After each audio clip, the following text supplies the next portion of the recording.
বিসমিল্লাহির রহমানির রহিম। Legal study add কর্তৃক ল্যান্ড ম্যানেজমেন্ট প্রফেশনাল কোর্সের সপ্তম ব্যাচের দ্বিতীয় ক্লাসে আপনাদের সবাইকে স্বাগতম জানাচ্ছি। আমি অ্যাডভোকেট মুস্তাক আহমেদ, জেলা ও দায়রা জজ আদালত, ঢাকা। আপনারা ইতিমধ্যে ওয়ারেন্টেশন ক্লাসটা করেছেন। আমি চেষ্টা করেছি আপনাদের ওয়ারেন্টেশন ক্লাসে আপনাদের মডেলটা ডিসক্রাইব করার চেষ্টা করেছি, এবং আপনারা ইতিমধ্যে জেনে গেছেন যে আপনাদের এই কোর্সে মডিউলগুলো কি থাকতে পারে, অর্থাৎ আপনাদের মডিউল সম্পর্কে একটা কনসেপ্ট ইতিমধ্যে পেয়ে গেছে, যেখানে আপনারা দেখতে পেয়েছেন যে ল্যান্ডের যাবতীয় বিষয়সমূহ এই কোর্সে আপনাদের জন্য আমরা ইনক্লুডিং করার চেষ্টা করেছি। আই হোপ আপনারা সবাই একটা ধারণা নিয়েছেন। সো আজকের ক্লাসটা খুবই ইন্টারেস্টিং ক্লাস। তো আপনারা জানেন, যাদের আশেপাশে সাউন্ড হচ্ছে, একটু সাউন্ডটা মিউট করবেন কাইন্ডলি। ওকে, আর কারো যদি কোনো কোশ্চেন থাকে তাহলে ইনবক্স করবেন, ঠিক আছে? ইনবক্সে করে তারপরে কোশ্চেন করবেন। ওকে, তো যেটা বলছিলাম যে ল্যান্ডের ক্ষেত্রে সব থেকে গুরুত্বপূর্ণ যে বিষয়টা, অর্থাৎ ইনিশিয়াল পার্টে যে গুরুত্বপূর্ণ যে বিষয়টা থাকে, সেটা হচ্ছে যে খতিয়ান চেনার উপায়।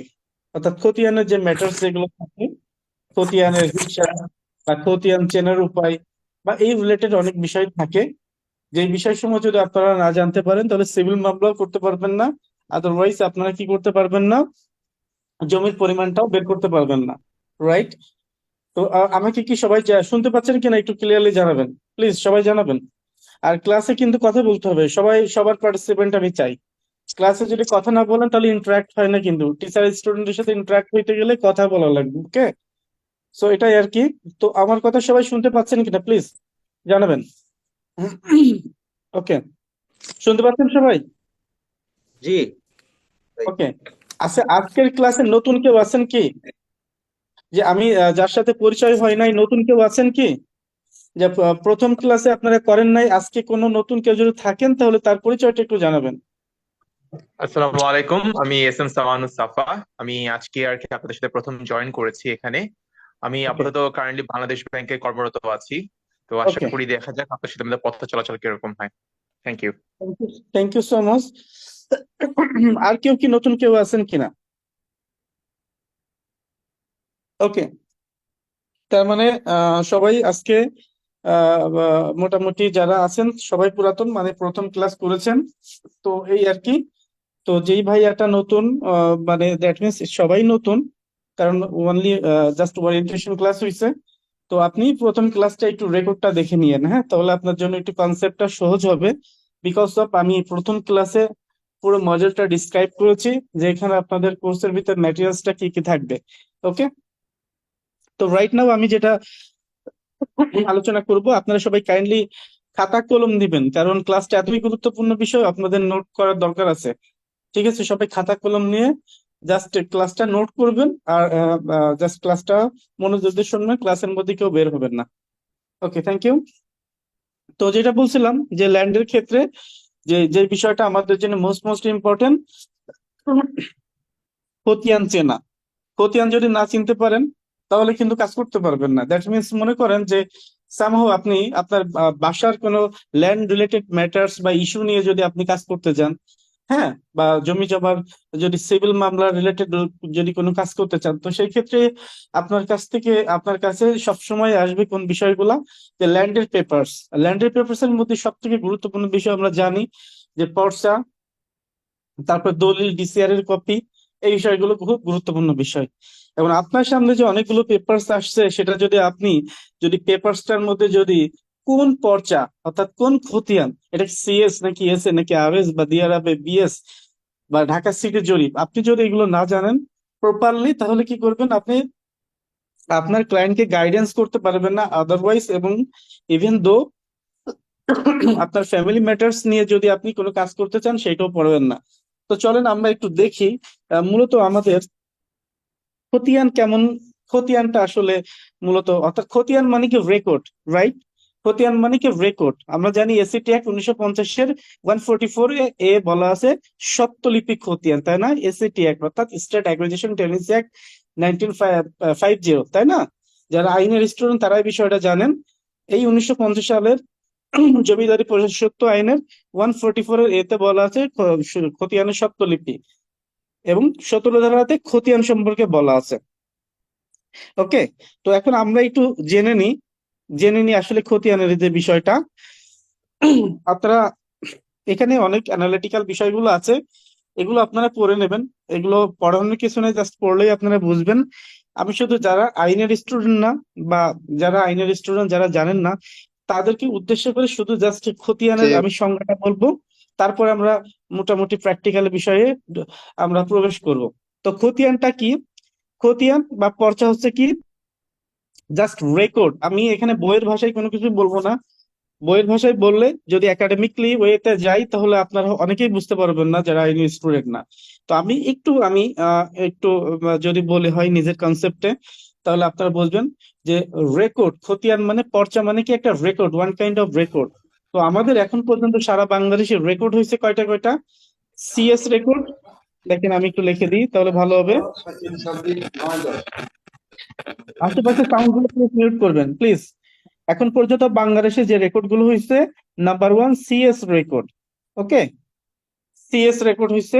তারপরে কি রেকর্ড হয়েছে আমরা যদি দেখি, তাও আমরা দেখবো এস এ রেকর্ড। আপনারা কি সবাই স্লাইড দেখতে পাচ্ছেন কিনা? আমি লিখছি, স্লাইড কি দেখতে পাচ্ছেন? সবাই কি স্লাইডটা দেখতে পাচ্ছেন কিনা প্লিজ? মোবাইল দিতে পারে, হাত দিয়ে দেখাচ্ছেন মাগাম গনা এরকম এই এরকম। স্যার আপনি আপনাদেরকে যেটা লিখছেন স্যার সেটা দেখা যাচ্ছে। আমি কিন্তু কাইন্ডলি আপনাদেরকে রিকোয়েস্ট করি, ক্লাসটা রেকর্ড হচ্ছে, আপনাদের যারা আশেপাশে সাউন্ড করতেছেন মোবাইল আপনারা বলো, প্লিজ মোবাইল। মিউট করেন। আচ্ছা ঠিক আছে, মোবাইল বলো। রেকর্ডিং ক্লাস, প্লিজ যারা সাউন্ড করতেছেন আশেপাশে সাউন্ড গুলো মিউট করবেন প্লিজ। ওকে, তো যেটা বলছিলাম, তো আমাদের এখন পর্যন্ত যে রেকর্ড গুলো হয়েছে, নাম্বার ওয়ান সিএস রেকর্ড। ওকে, সিএস রেকর্ড, তারপরে কি এস এ রেকর্ড। ওকে, তারপরে আর এস রেকর্ড। যারা আইনের স্টুডেন্ট না, তারাও কিন্তু এই ক্লাসে আজকে মোটামুটি খুব ভালোভাবে বুঝে যাবেন। তো যারা আইনের স্টুডেন্ট না, যারা অন্য প্রফেশনে আছেন, মনে করতেই পারেন এটা একটা আইনের বিষয় বা ল্যান্ডের বিষয়, আমরা কি করে শিখবো বা বুঝবো, নাথিং ওয়ারি অ্যাবাউট দ্যাট। আমি আগেই বলেছি, এখনো বলতেছি, জাস্ট ক্লাসটা করেন, দেখবেন খুব ইন্টারেক্ট ক্লাস, আপনারা এমনিই বুঝে যাবেন। ঠিক আছে ইনশাল্লাহ। সো সিএস, এস এ এবং আর এস, ফাইনালি কি বিএস। অর্থাৎ এই যে এইটুকুলো কিন্তু এক একটা কিন্তু কি বলেন তো, রেকর্ড। আর এই প্রত্যেকটা রেকর্ডে কি হয়েছে, এক একটা করে পর্চা। প্রত্যেকটা রেকর্ড কি এক একটা পর্চা। ওকে, অর্থাৎ সিএস রেকর্ডকে বলে সিএস খতিয়ান, S A record S A খতিয়ান, আর এস রেকর্ড আর এস খতিয়ান, এবং বিএস রেকর্ড বিএস খতিয়ান।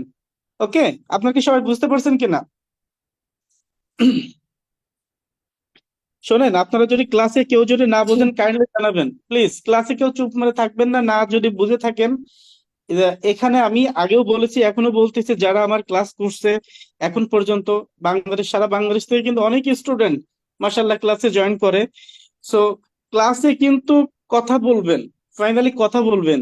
আর এটা আমি আপনাদের ক্লাসটা এমন অ্যাটমসফিয়ারে নেওয়ার চেষ্টা করি যে অনেকে প্যানিক ক্রিয়েট করে, যে আশেপাশের লোকদের কোশ্চেন করলে স্যার বদার হবে কিনা, বা অন্য কেউ কি মনে করবে। মানে আমি কিন্তু এটা পুরোপুরি একেবারে দ্বিমত। বা আপনারা যত কোশ্চেন করবেন, যত শিখবেন, তত আমার ভালো লাগবে। সো আপনারা যদি মনে করেন যে চুপ মেরে থাকবো বা না শিখে থাকবো, তাহলে আপনাদের কিন্তু all the liabilities goes to you, তাই না? তো আপনাদের সব লাইবিলিটিস আপনাদের। সো এখানে আসছেন, তো এখানে কিন্তু শিখে যাইতে হবে, ঠিক আছে? একদম প্রপারলি হইতে শিখে যাবেন। মানে এখানে গাইডেন্সটা আপনাদের এইভাবে গাইডেন্সটা আমরা থ্রো করব, যেটা like that home tutor. So এখানে ভয় পাওয়ার কোনো কিছু নাই। যদি না বুঝতে পারেন দেন কোয়েশ্চেন টু মি। ওকে, তো প্রথমে বললাম কি সিএস জরিপ, তারপরে বললাম এস এ জরিপ, তারপরে আর এস এবং বিএস। এখন পর্যন্ত বাংলাদেশে 4টা জরিপ সম্পন্ন হয়েছে। অর্থাৎ সিএস জরিপে কিন্তু সিএস খতিয়ান, এস এ জরিপে এস এ খতিয়ান, আর এস জরিপে আর এস খতিয়ান, এবং বিএস জরিপে বিএস খতিয়ান। তো এখন ফাইনালি আমরা 4টা জরিপ এখন পর্যন্ত বাংলাদেশে যেটা হয়েছে, সেটা 4টা জরিপ। অর্থাৎ বাংলাদেশে যে লাস্ট যে জরিপ এখন বলবৎ হয়েছে, সেটাকে বলা হয় কি জরিপ? বিএস জরিপ। এটা হচ্ছে বিএস সর্বশেষ, রাইট? এটা হচ্ছে সর্বশেষ জরিপ। এখন আমরা তো জানলাম সিএস, এস আর এস, বিএস। সবাই তো জানলাম তাই না? 4টা জরিপ, নাম্বার 1, নাম্বার 2, নাম্বার 3, নাম্বার 4। এখন তো একটু ইচ্ছা করে আমাদের, তাই না? সিএস এর পূর্ণরূপ কি হতে পারে, এস এর পূর্ণরূপ কি হতে পারে, আর এস বিএস, তাই না? এটা জানতে হবে, তাই না? পরে দেবো না, আধা ঘন্টা পরে। সরি, হ্যাঁ, লেলো খালিস।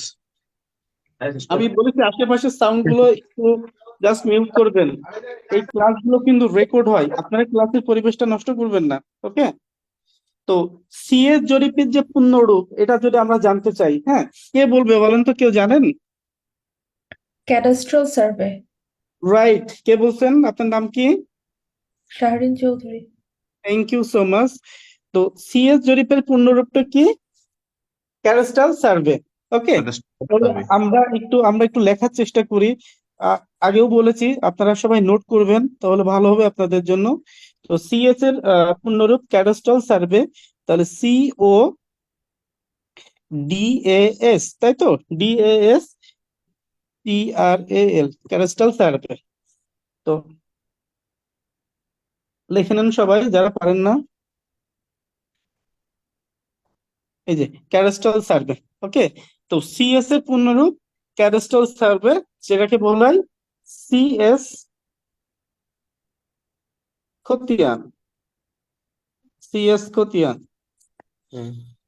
Cadastral survey. লিখছেন সবাই? ওকে, সবাই লিখছেন কিনা? সবাই লিখছেন না? কমেন্ট বক্সে লিখে দেওয়া হয়েছে, এটা দেখলে বোধহয় সবার জন্য সুবিধা হবে। ওকে, থ্যাংক ইউ। তো তারপরে আমরা যদি যাই, তো এইবার আমরা আমাদের পরবর্তী জরিপটা কি কি বললাম? এস এর জরিপ, আরএস। এস এর জরিপ। তো সিএস এর পরে আমাদের পরবর্তী জরিপটা কি? এস এর জরিপ। তো এস এর জরিপটা যারা আইনের স্টুডেন্ট আছে তারা আপনারা খুব ভালো করেই জানেন। আমি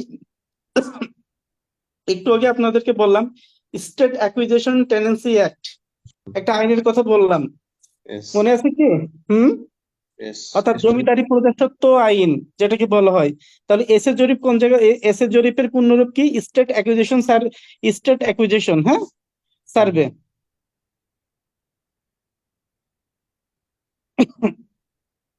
এসটি, স্টেট অ্যাকুইজিশন, বানানগুলো আপনারা একটু দেখে লিখে নিয়েন।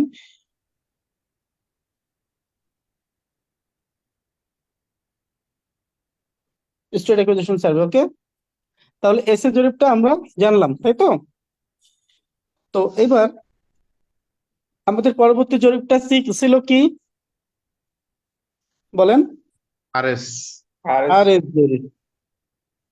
আচ্ছা, আর এস জরিপটা লেখেন রিভিশনাল সার্ভে। এটা আমি আর লিখে দিচ্ছি না, আপনারা সবাই জানেন। তো আর এস জরিপটা কি? Revisional survey.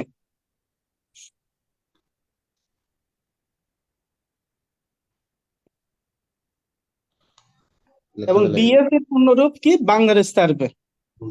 বিএস এর পূর্ণরূপ কি? Bangladesh survey, okay? তাহলে আপনারা কি সবাই বুঝতে পারছেন আমাদের সার্ভে গুলোর অ্যাব্রিভিয়েশন কি? আমরা বুঝতে পারলাম কি? ক্লিয়ার? সবার কাছে ক্লিয়ার? তাহলে আমি যদি একটু যাই সফল ভাইয়ের কাছে, ভাই এস এর জরিপের পূর্ণরূপটা কি? State acquisition state acquisition survey. Survey. আচ্ছা, থ্যাংক ইউ। আমি যদি ফরকান ভাইয়ের কাছে যাই, আর এস জরিপের পূর্ণরূপ কি বলেন? এই ক্লাসে কিন্তু আপনাদের পড়া আমি একদম করিয়ে দেবো ইনশাল্লাহ, বুঝছেন? ভয়ের কোনো কারণ নেই, ক্লাসে পড়া ক্লাসেই শেষ, ওকে? আর এস এর পূর্ণরূপ কি? Revisional survey. আচ্ছা, জয়নাব ভাই, বিএস এর পূর্ণরূপ কি বলেন? বাংলাদেশ সার্ভে। বাংলাদেশ সার্ভে। আচ্ছা, থ্যাংক ইউ সো মাচ। পর্যায়ক্রমে সবার কাছে জিজ্ঞাসা করব আমি। মোটামুটি আমরা কিন্তু সার্ভে গুলো জানতে পারলাম, তাই না? এখন আমরা তো জরিপ কয়টা বাংলাদেশে সেটা জানলাম, এবং জরিপের পূর্ণরূপ গুলোও জানলাম, রাইট? এখন এই সবকিছুই তো জানলাম, আচ্ছা, কেউ একজন বলছে পিএস জরিপ, আমি একটু বলি। পিএস জরিপটা আসলে Pakistan survey, this is not a real survey of Bangladesh. এটা কিন্তু বাংলাদেশের প্রেক্ষাপটে কিন্তু বর্তমানে কিন্তু নাই। ওই হিসাব যদি আপনারা করেন তাহলে সিলেট জরিপও করতে হয় আপনাদের, তাই না? জেলা ভিত্তিক বিভিন্ন জরিপ হয়, ওইগুলাও কিন্তু আপনাদের হিসেব করতে হয়। কিন্তু আমাদের বাংলাদেশের প্রেক্ষাপটে, অর্থাৎ আপনি যদি কোনো সিভিল মামলা করতে চান বা ল্যান্ডের কোনো কাজ করতে চান, তাহলে কিন্তু এই পিএস জরিপ টরিপ কিন্তু আসে না। হ্যাঁ, সিএস, এসএ, আরএস এবং বিএস। পিএস জরিপটা কখন হয় সেটা আপনারা সামহাউ যে ইনবক্স করছেন, আমি পিএস জরিপের বিষয়টা আপনাদেরকে আলোচনা করতাম। বাট পিএস জরিপটা not in practical in Bangladesh. Okay, তো এখন আমরা যেহেতু জরিপগুলো জানলাম, এখন সিএস জরিপ আমরা 4টা জরিপই জানলাম, জরিপের অ্যাব্রিভিয়েশনও জানলাম। এখন আমাদেরকে এই জরিপগুলোর হালকা করে ইতিহাস জানার দরকার আছে কিনা বলেন? আমরা যে যেগুলো নিয়ে কাজ করব সেগুলোর ইতিহাস জানার দরকার আছে, জানতে মন চাই আছে স্যার, জানার দরকার আছে। কি? সবাই কি বলেন? ইতিহাস জানার দরকার আছে কি? সবাই কি বলেন? ইতিহাস জানতে চান? তো প্রথমত লেখেন, তো এই সিএস জরিপ কি হয় বলেন তো? কোন জায়গা থেকে শুরু হয়? কে বলবে? কে বলবে বলেন তো?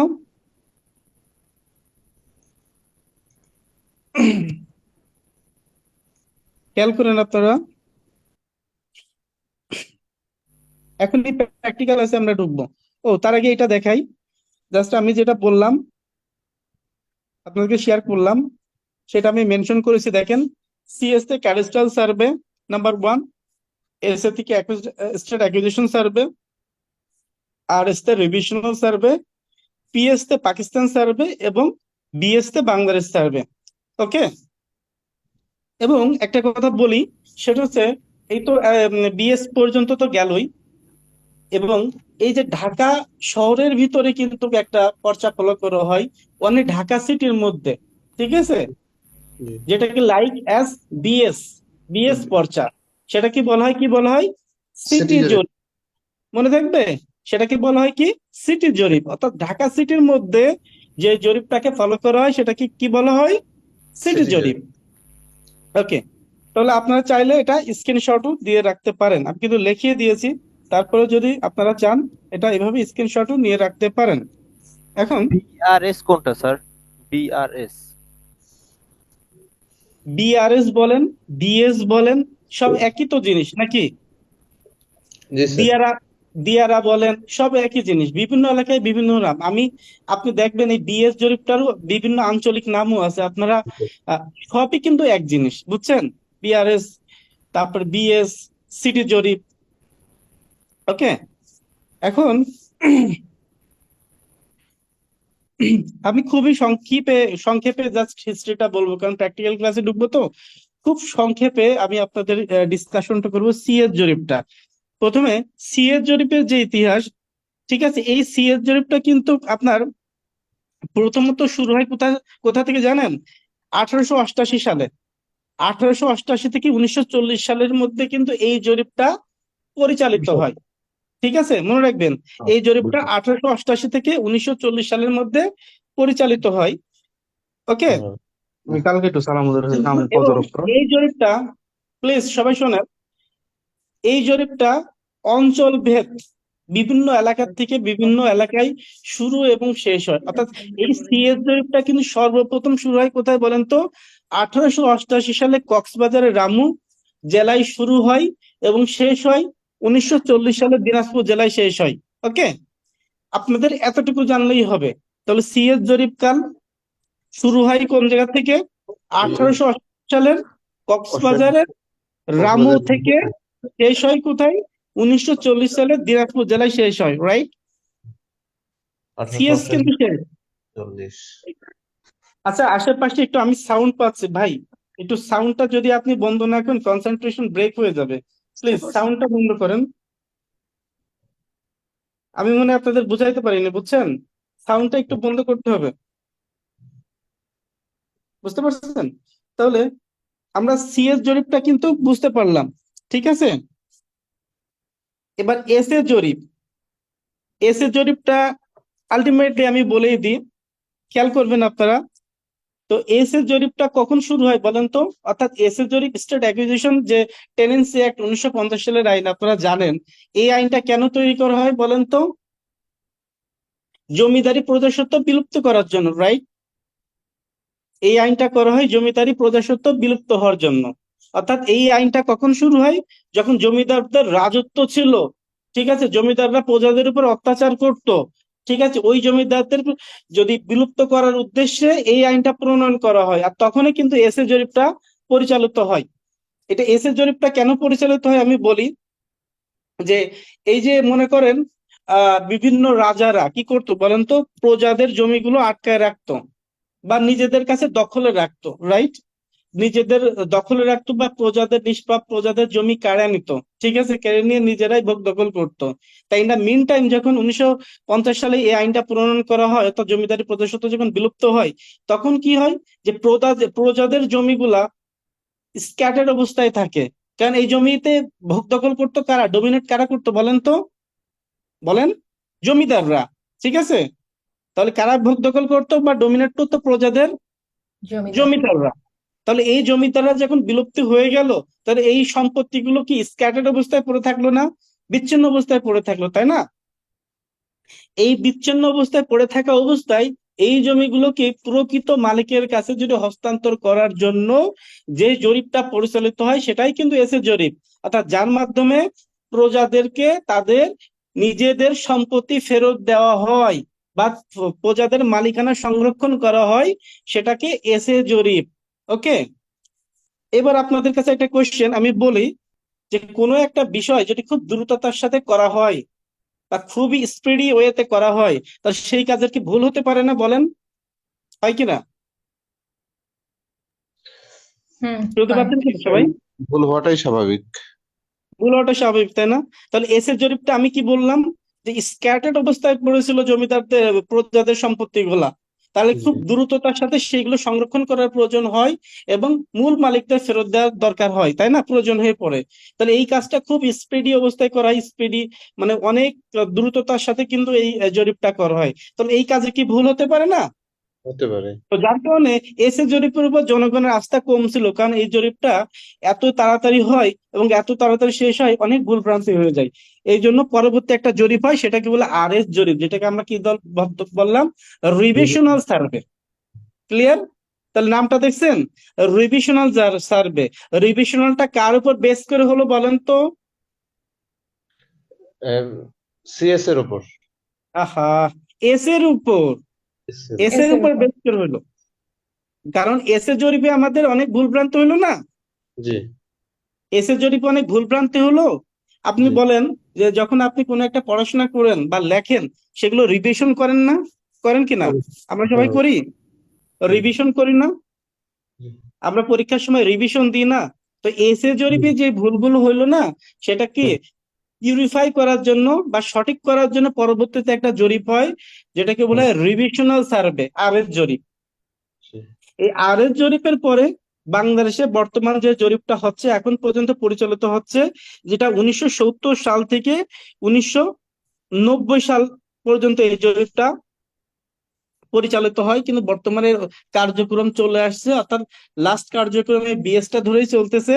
সেটা হচ্ছে বিএস জরিপ, যেটা কিনা পরিচালিত হয়েছে 1970 থেকে 1990 সালের মধ্যে। আপনারা চাইলে লিখে নিতে পারেন। আর ঢাকা সিটি জরিপ 1995 থেকে 1996, মানে চলমান এখনো আছে। ঢাকা সিটি জরিপটাও চলমান, 1995 থেকে চলমান। লেখেন, বিএসটা লেখেন, আমি লিখে দিচ্ছি দরকার হলে। সো বিএসটা 1970 টু 1990, এবং সিটি জরিপ 1995 টু প্রেজেন্ট, চলমান আছে। কিন্তু কার্যক্রম শেষ হয় কিন্তু 1996, এটা লেখেন, কার্যক্রম শেষ হয় 1996, কিন্তু এখন পর্যন্ত চলমান। এখন বিষয়টা হচ্ছে যে আপনারা অনেকেই যেটা বললেন, পিএস জরিপ, পাকিস্তান সার্ভে একটা জরিপের কথা বললেন না, পিএস জরিপ। তো এই পিএস জরিপটা কিন্তু এস এর জরিপটা কিন্তু 1956 থেকে 1965 সালের মধ্যে হয়, বুঝছেন? জি। এস এর জরিপটা কিন্তু আমি লিখে দিচ্ছি আপনাদের।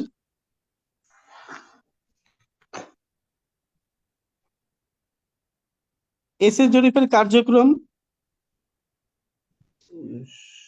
56-1965। এই 65 থেকে 1967 সালের মধ্যে একটা জরিপ হয়, বুঝছেন? অর্থাৎ যুদ্ধের আগে। সে জরিপটা কি জরিপ? পিএস জরিপ। ক্লিয়ার এবার? মোটামুটি তাহলে কিন্তু আমরা জরিপ সম্পর্কে মোটামুটি আমরা কি ধারণা নিলাম। কে বোঝেন না একটু বলেন তো। এবার আমি প্র্যাকটিক্যালে যাব, তার আগে একটু জানতে চাচ্ছি কে বোঝেন নাই।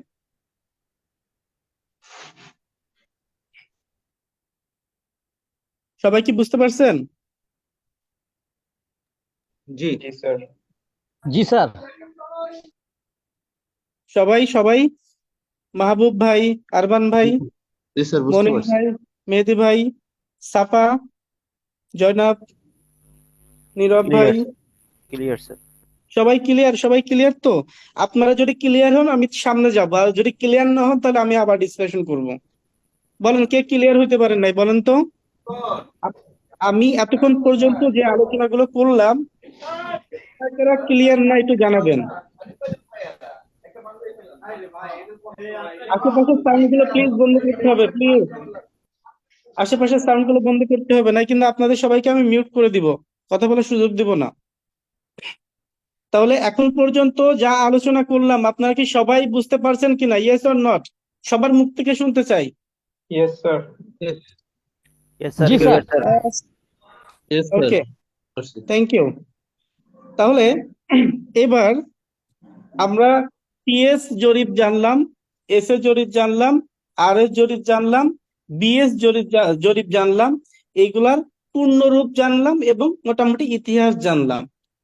এখন CS, S A, R S এবং বিএস জরিপ কিভাবে চিনবো সেটা আমাদের জানার দরকার আছে না? আমি তো এতক্ষণ জরিপগুলো বলেই গেলাম, সিএস জরিপ কি, এস এস জরিপ, আর এস জরিপ কি, বিএস জরিপ কি। এবার আমাদের মনের মধ্যে কি একটু জানতে ইচ্ছা হচ্ছে না? এত জরিপের কথা স্যার জিজ্ঞাসা বললো, এই জরিপগুলো আমি চিনবো কিভাবে? ইচ্ছা হচ্ছে? জি স্যার। জি স্যার। জরিপ চিনবো? কার কার ইচ্ছা হচ্ছে না বলেন তো? সবার ইচ্ছা হচ্ছে? তাহলে আমরা চলেন এবার একটু যাই, যে এই যে জরিপগুলোর কথা আলোচনা করলাম এই জরিপগুলো একটু চেনার চেষ্টা করি আমরা। ওকে, তো সবাই একটু কাইন্ডলি আপনারা খাতা কলম নিয়ে নোট ডাউন করবেন, খাতা কলম নিয়ে নোট ডাউন করবেন।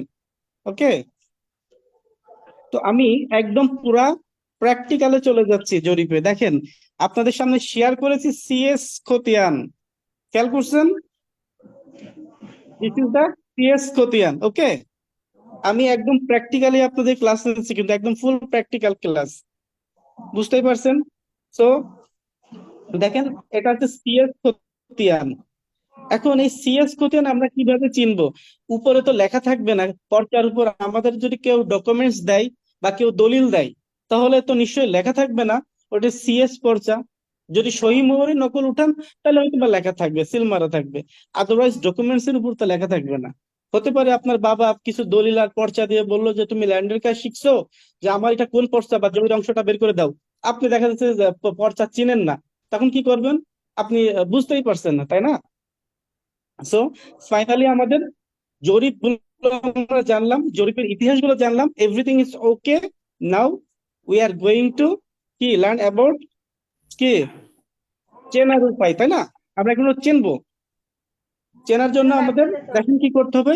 সিএস প্রথম number 1, please number 1 point note করবেন। নাম্বার 1, সিএস পর্চাটা কেমন হবে? নাম্বার 1 লেখেন যে এটা উপর থেকে নিচ পর্যন্ত ভার্টিক্যাল টাইপের হবে।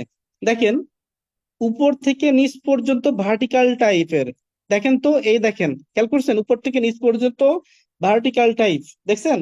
মানে যেটা লম্বা লম্বি, দেখছেন? খেয়াল করছেন? যেটাকে বলে লিগ্যাল সাইজ। দেখেন উপর থেকে খেয়াল করছেন আমি রো টানছি, হুম সবাই খেয়াল জি করছেন কিনা? হুম তাহলে সিএস পর্চাটা কেমন হবে বলেন? লিগ্যাল সাইজ হবে। ভার্টিক্যাল লিগ্যাল ভার্টিক্যাল পেপারের হবে, সাইজ হবে। ভার্টিক্যাল সাইজ হবে, মানে লাম্বালাম্বি। শোনেন, ক্লাসে কিন্তু আমি সবার অংশগ্রহণ দেখতে চাই। আপনারা সবাই চুপ মেরে থাকবেন, কথা বলতে কিন্তু কষ্ট হয় আমার। সো আপনারা যদি রেসপন্স না করেন, ক্লাসগুলো কিন্তু আমি ভালো করে নিব না কিন্তু আসলেই। আপনারা যদি ইন্সপায়ার্ড থাকেন, আমি ইন্সপায়ার্ড হব। আপনারা যদি চুপ মেরে থাকেন তাহলে কি হবে বলেন তো? ক্লাস কোনোভাবে নিয়ে শেষ করে দিব, তাই না? কারণ স্টুডেন্ট টিচারের মধ্যে ইন্টারাক্ট হয় কি কথা বলার মাধ্যমে, ঠিক আছে না বলেন? তো সবাই কথা বলবেন, কারণ আপনারা চুপ মেরে থাকলে আমি বুঝতে পারবো না আপনাদের ল্যাকনেসটা কি। ওকে, তাহলে প্রথম পয়েন্টটা হবে কি, সিএস কোটিয়ান চেনার উপায়। প্রথম পয়েন্টটা হবে কি, সিএস কোটিয়ানটা হবে ভার্টিক্যাল, উপর থেকে নিচ পর্যন্ত লাম্বালাম্বি বা ভার্টিক্যাল থাকবে। Number one, not exactly legal পেজের মতো, এটা এ4 সাইজের মতো হতে পারে, এটা হচ্ছে জাস্ট লাম্বালাম্বি ভার্টিক্যাল, ঠিক আছে, একদম ভার্টিক্যাল। দেখেন, আমরা দেখেন একটা জিনিস কেন বুঝতে পারছেন না, অনেকে ইনবক্স করছেন।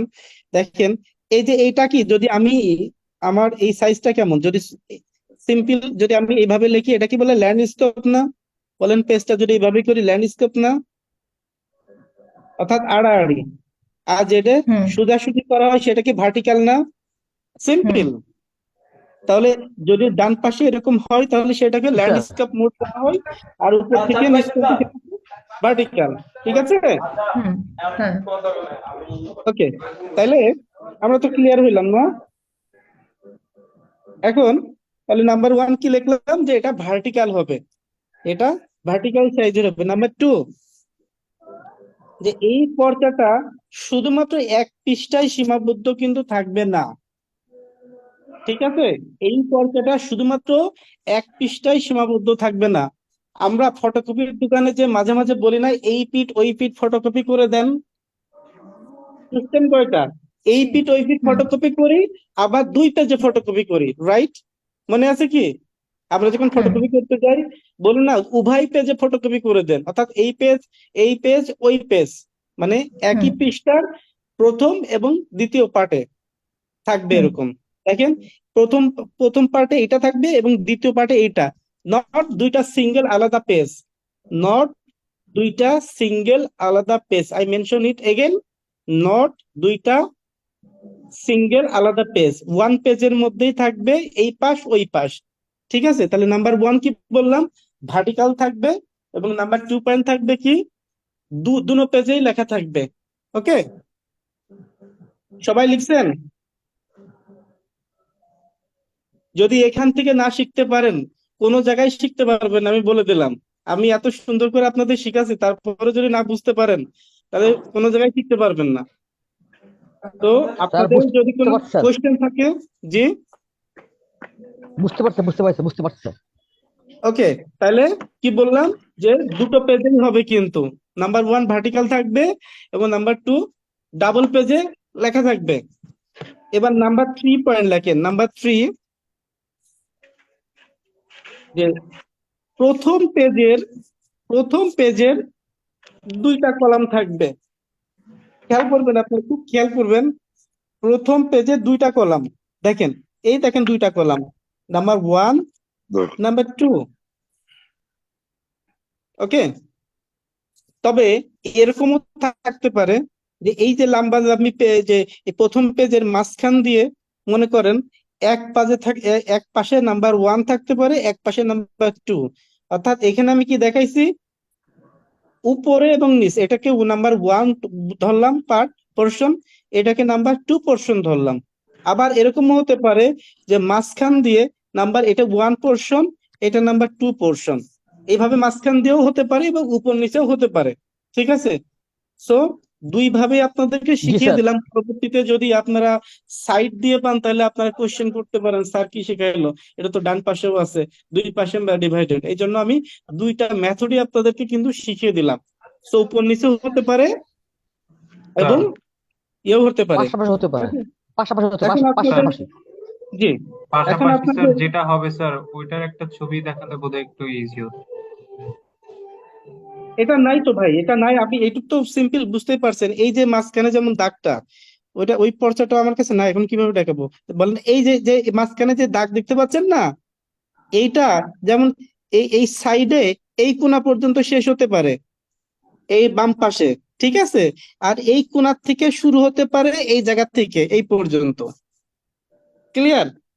এখন আমি বুঝিয়ে দিচ্ছি বিষয়টা। প্রথম পোর্শনে আমাদের কি থাকবে, এবং আমাদের জানতে ইচ্ছা করে না, এই যে এখানে যে দাগ দেওয়া আছে, এই দাগের মধ্যে কাদের নাম থাকবে, এই দাগের মধ্যে কাদের নাম থাকবে, কোশ্চেন হতে পারে বা জানতে ইচ্ছা হচ্ছে না? তো জি লেখেন স্যার। প্রথম কলামের লেখা থাকবে কাদের নাম? জমিদারদের নাম। অর্থাৎ প্রথম কলামে এই যে যে ব্যক্তিগুলোর নাম থাকবে, এইগুলা হচ্ছে যে জমিদার। এই যে এই ব্যক্তিগুলো হচ্ছে জমিদার, ঠিক আছে? আর দ্বিতীয় কলামে যে ব্যক্তিগুলোর নাম লেখা থাকবে, এগুলো হচ্ছে প্রজা। প্রজা, ওকে, ক্লিয়ার? তাহলে সিএস কোতিয়ান চেনার উপায় কি? সিএস কোতিয়ানটা ভার্টিক্যাল হবে এবং 2 পেজে থাকবে, 2 নম্বর পয়েন্ট। এবং 3 নম্বর পয়েন্ট কি? সিএস খতিয়ানের 2টা পোর্শন থাকবে। প্রথম পোর্শনে জমিদারদের নাম থাকবে, এবং দ্বিতীয় পোর্শনে কাদের নাম থাকবে? প্রজার নাম থাকবে। ক্লিয়ার? অর্থাৎ এই জি স্যার। জমিদাররা পূর্বে মালিক ছিল, এই প্রজারা কিন্তু বর্তমান মালিক। অর্থাৎ আপনারা যদি, আপনার দাদারা যদি সিএস মূল্যে সম্পত্তি কিনে থাকে, তাহলে এদের দিয়েই কিন্তু কিনবে, এরাই মালিক, ঠিক আছে? জি স্যার।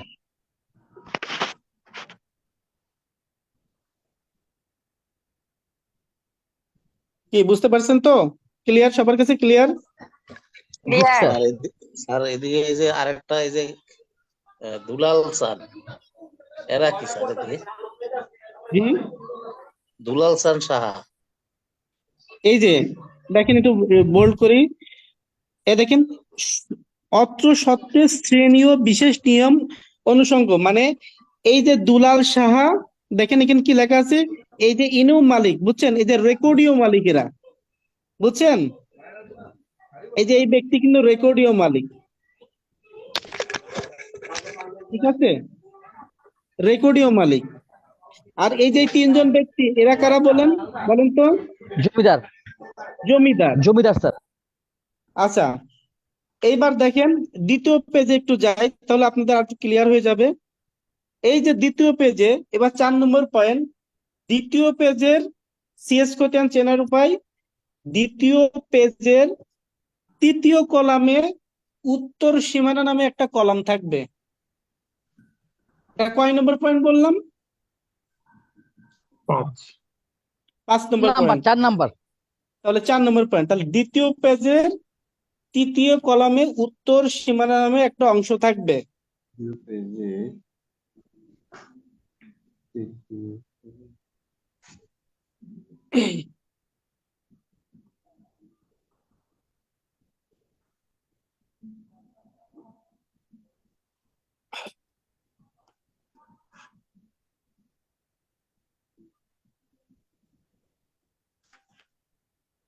ওকে, তো এবার পরের পয়েন্টটা কি?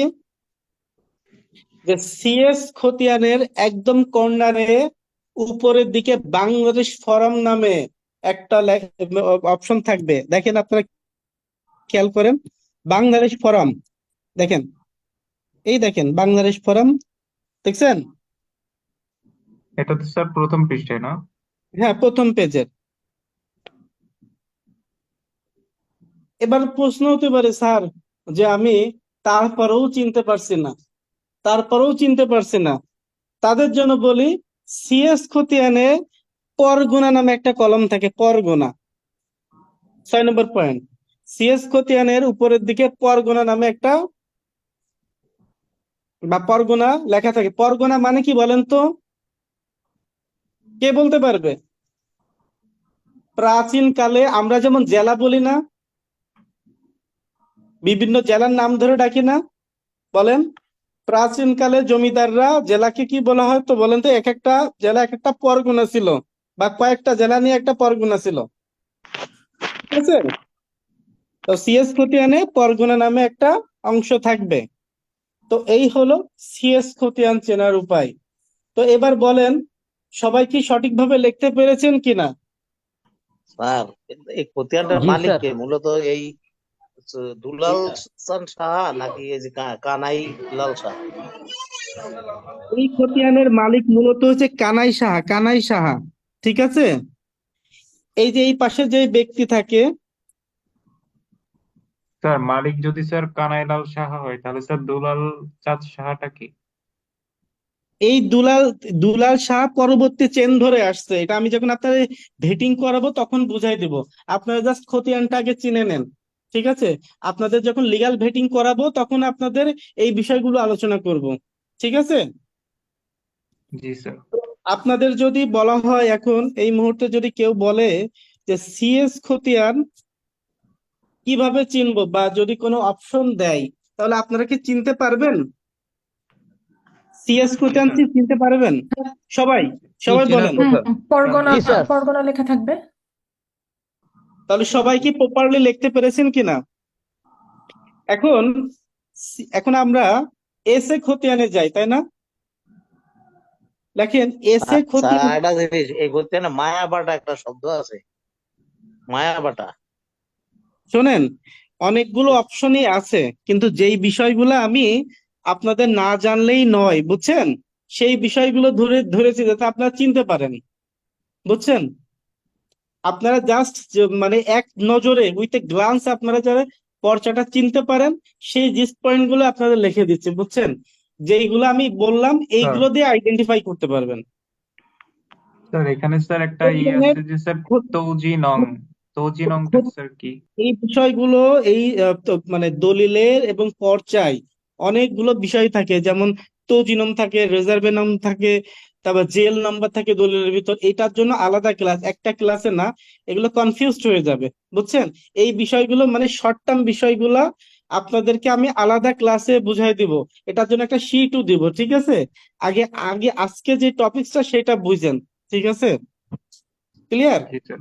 জি এইগুলোর জন্য আপনাদের আলাদা ক্লাস নিব, ভয়ের কিছু নাই। এগুলো দলিল এবং খতিয়ানের সংক্ষিপ্ত রূপ একটা ক্লাস আছে, ওই ক্লাসের মাধ্যমে জানতে পারবেন। ওকে, তাহলে এখন আমরা এবার একটু এসে খতিয়ান চেনার উপায়ে যাই। এসে খতিয়ান, তো স্যার আমার একটা প্রশ্ন ছিল। বলেন। ওই ওই সিএস এর ওখানে আমার একটা প্রশ্ন। ওখানে আপনি বলেছেন বাংলাদেশ ফর্ম লেখা থাকবে, সে সময় বাংলাদেশ কথাটাকে ছিল, সেই জন্য আমি একটু কনফিউজড। আচ্ছা, এই বাংলাদেশ ফোরাম, এটা আপনি যখন এই সিএস খতিয়ানটা, বাংলাদেশ সেই সময় ছিল না, বুঝছেন, কিন্তু ওই সময় ফরাম নম্বর লেখা ছিল, মানে জাস্ট ফরাম নাম্বার। ঠিক আছে, বাংলাদেশ স্বাধীন হওয়ার পরে এটা ইনক্লুডিং হয়েছে, ওখানে ফরাম নাম্বার ছিল, বুঝছেন। আচ্ছা, থ্যাংক ইউ, ঠিক আছে, বুঝছি। ফরাম ফরাম নাম্বার ছিল ক্ষেত্র বিশেষ। এটা হচ্ছে যখন আপডেট হয়েছে স্বাধীনতার পরে, এগুলো তো মনে করেন যে আপডেট করা হয়েছে, বুঝছেন, এই আর কি। তো এখন এসে জরিপটা একটু দেখবেন। এসে খতিয়ান, আপনারা একটা জিনিস খেয়াল করবেন, যারা পুরাতন দলিল নিয়ে যারা ঘাটাঘাটি করেন বা পর্চা নিয়ে ঘাটাঘাটি করেন, দেখবেন এসে জরিপটাও কিন্তু সিএস এর মতো ভার্টিক্যাল। পুরাতন গুলো যদি দেখেন এইভাবে থাকে, ভার্টিক্যাল পুরাতন গুলা। কিন্তু মূলত এসে খতিয়ান এখন কিন্তু ল্যান্ডস্কেপে হয়, এসে জরিপটা ল্যান্ডস্কেপে হয়। ক্লিয়ার? তো এখন মানে স্যার এসে এটা স্যার জরিপটা, দুই ভাবেই পাওয়া যেতে পারে স্যার। হ্যাঁ, দুই ভাবে পাওয়া যেতে পারে, কিন্তু বেসিক্যালি আগের গুলো হচ্ছে ল্যান্ডস্কেপে, আপনার ভার্টিক্যালি হইতো, কিন্তু এখন ল্যান্ডস্কেপে হয়।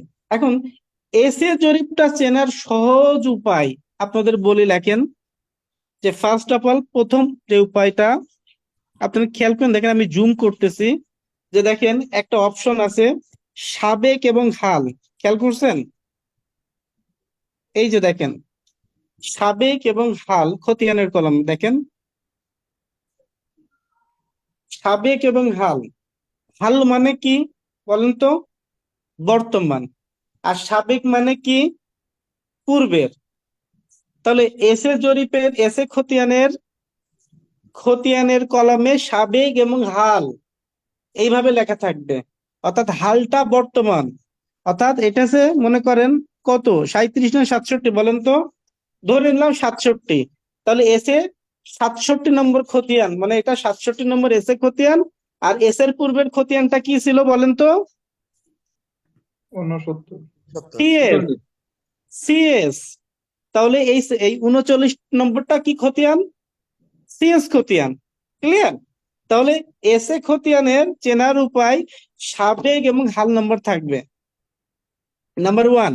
স্যার এটা কি স্যার এক পৃষ্ঠারই হবে, মানে এক পৃষ্ঠার জি এপিটেই জি থাকবে না 2 পিট হবে? জি জি 1 পেজেই থাকবে, এটা 1 পেজেই থাকবে, এটা 1 পেজেই থাকবে। এবার 2 নম্বর যেটা বিষয়, এস এর জরিপটা সবসময় হাতে লেখা হবে। দেখেন এটা কিভাবে লেখা, দেখেন তো কম্পিউটারে না হাতে, দেখেন তো সাইফুল ইসলাম পিতা নুরুল হক, দেখেন তো এটা কিভাবে লেখা, ফ্রন্টটা দেখেন তো, হাতের স্টাইল লেখা না কম্পিউটার স্টাইল, দেখেন তো হাতে স্যার। হাতের। তাহলে দ্বিতীয় কি হলো, দ্বিতীয় চেনার উপায়, যে প্রথম চেনার উপায় এটা ল্যান্ডস্কেপে হবে, মানে বেশিরভাগ সময় ল্যান্ডস্কেপ হয়, বাট মাঝে মাঝে কিন্তু পুরাতন গুলো দেখবেন সেটা কিনা আপনার ভার্টিক্যালও হয়, কিন্তু ল্যান্ডস্কেপেই বেশি হয়। এবং এটা 2 নম্বর পয়েন্ট লিখবেন সাবেক এবং হাল লেখা থাকবে, ঠিক আছে। এবং 3 নম্বরটা পয়েন্ট লিখবেন এটা হাতে হাতে লেখা হয়, এসে খতিয়ানটা হাতে লেখা হয়। কিন্তু কিন্তু যদি আপনি সার্টিফাইড কপি উঠাইতে যান তাহলে সেটা কম্পিউটার প্রিন্টেড হতে পারে। ক্লিয়ার? স্যার সিএসটাও তো হাতে লেখা হয় তাই না? হ্যাঁ, সিএসটাও যদি আপনি কম্পিউটার প্রিন্টেড দেন, দেখেন এখানে এটাও হাতে লেখা, এটাও হাতে লেখা, মানে মূলত বেসিক্যালি আগের গুলো হাতে লেখা হয়, ঠিক আছে। কিন্তু আপনি যদি কম্পিউটার প্রিন্ট দেন বা যেটাকে বলা হয় সার্টিফাইড কপি যদি উত্তোলন করেন, বা যেটাকে বলা হয় সার্টিফাইড কপি বা সহি মোহরের নকল, ঠিক আছে, তাহলে এগুলা কিন্তু আপনারা কম্পিউটারাইজ পাবেন। তাহলে এসে চেনার উপায় সবচেয়ে বড় উপায় কি, সাবেক এবং হাল এবং ল্যান্ডস্কেপে থাকবে। স্যার সাবেকটা তো সিএস দাগ, রাইট? হ্যাঁ, সাবেকটা সিএস দাগ এবং হালটা বর্তমান দাগ। ওকে, স্যার আমি একটা খুব প্রশ্ন জি জি জি বলুন। এটা হচ্ছে এসএ জরিপটা যখন হয় তখন তো হাল ছিল না, তো হাল নাম্বারটা কি পরে ইনক্লুড হয়েছে? মানে যেমন আরএস তো তখন ছিল না। আপনার আরএস তো ছিল না, আরএস এর বিষয়টা কেন আসছে না তো, এটা তো এসি। সিএস ছিল সিএস থেকে এসে আসছে স্যার। হ্যাঁ, এটা তো ও সিএস তো থেকে বলতে এসে আসছে, তাই হাল না? থেকে এসি হয়েছে, হ্যাঁ, আর সাবেক দাগ সিএস, রাইট? হ্যাঁ, তাহলে সাবেক দাগটা যেটা হচ্ছে সেটা হচ্ছে সিএস দাগ, বুঝছেন? এই যে যেমন এই দাগটা দেখেন, এই সাবেক দাগ এটা কিন্তু 39 নম্বর বা 69 যাই ধরেন না কেন, এটা কিন্তু খতিয়ান, কি খতিয়ান বলেন তো, এটা সিএস খতিয়ান। আর এই যে 37 বা 67 যেটাই লেখা থাক, এটা হাল মানে বর্তমান এসে খতিয়ান নাম্বার। ক্লিয়ার? জি জি। ওকে, এবার আমরা আরএস খতিয়ানে যাই। আমি খুব সংক্ষিপ্ত পরিসরে এই বিষয়গুলো যাচ্ছি কারণ আপনাদের প্র্যাকটিক্যাল বিষয়টা দরকার, আমি এখনই প্র্যাকটিক্যাল বিষয়ে ঢুকবো আর কি। তো আরএস খতিয়ান চেনার উপায়, দেখেন আমি আরএসটা একটু আপনাদের শেয়ার করি। এই শীটটা যখন করা হয়েছিল আসলে বেসিক্যালি এই শীটগুলো হচ্ছে যে আমার পুরাতন যে দলিলগুলো ছিল সেই দলিলের আলোকেই করা হয়েছিল, তো যার কারণে যেমন আরএস যে পর্চাটা, এই পর্চাটা কিন্তু আগে এরকম সিএস এর মতোই লাম্বালাম্বি ছিল বা ভার্টিক্যাল টাইপের ছিল পূর্বের প্রাচীন দলিল পর্চাগুলো, কিন্তু আরএস পর্চাটাও এখন বর্তমানে কিন্তু ল্যান্ডস্কেপে হয়, ল্যান্ডস্কেপে হয়, বুঝছেন? আরএস পর্চাটা ঠিক এরকম হয় যে এস এর পর্চা দেখালাম না, এরকম ল্যান্ডস্কেপে হবে কিন্তু। তো লেখেন আরএস পর্চা চেনার উপায়, আরএস খতিয়ান চেনার উপায়, যে লেখেন ফ্রমের সবার উপরে লিখবেন, লেখেন ফ্রমের, ফ্রম, ফরম, ঠিক আছে, ফ্রম এর সবার উপরে হাতের ডান পাশে লেখা থাকবে রেজার্ভে নং, পাচ্ছেন? হাতের ডান পাশে রেজার্ভে নং লেখা আছে কি, দেখেন তো। স্যার রিজার্ভে মানে কি স্যার? আমি বলেছি যে সংক্ষিপ্ত বিষয়গুলো আমি আলোচনা করব, মানে একবার আলোচনা সার্ভে, করব, ঠিক আছে, সংক্ষিপ্ত মানে বিষয়গুলো আরএস। একবার। হুম, আপনারা শুধু লেখেন, মানে আপনি যদি ওই বিষয়গুলো যাই তাহলে সবগুলো বলতে গেলে কনসেন্ট্রেশন ব্রেক হবে। আগে আপনাদের এই বিষয়ের টপিকসটা শেষ করি, এটার জন্য আলাদা ক্লাস আছে, ঠিক আছে ভাইয়া? ওকে, স্যার তাহলে সিএসটাকে তো স্যার সিএস প্রতিনা তো স্যার রিসার্ভের নাম থাকে না? আছে সিএস খতিয়ানেও আছে। আমি যেটা বলি আগে লেখেন আপনারা, যে আগে বলি লেখেন, তারপর কোশ্চেন করেন, তাহলে আপনাদের আপনি আগে শোনেন, শোনার পরে আপনাদের সলিউশন হয়ে যাবে। একটু ধৈর্য। ফর্মের সবার উপরে হাতের ডান পাশে লেখা থাকবে রেজাল্টের নম্বর। হাতের কোন পাশে লেখা থাকবে? ডান পাশে। লিখছেন? তারপর 2 নম্বর লেখেন যে আগে সাধারণত এটা 2 পৃষ্ঠায় হতো, এখন বর্তমানে 1 পৃষ্ঠায় হয়। এটাও লেখেন যে আগে সাধারণত 2 পৃষ্ঠায় হতো, বর্তমানে এটা 1 পৃষ্ঠায় হয়।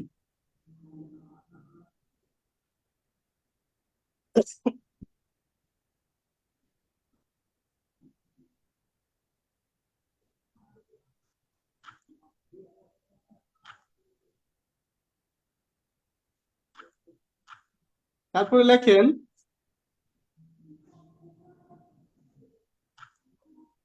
লিখছেন, সবাই লিখছেন তো?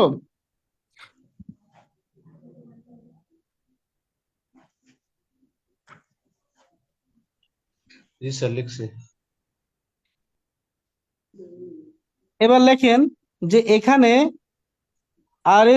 আরএস পর্যায় অঙ্কের কলাম এবং রাজস্ব কলাম পাশাপাশি হয়।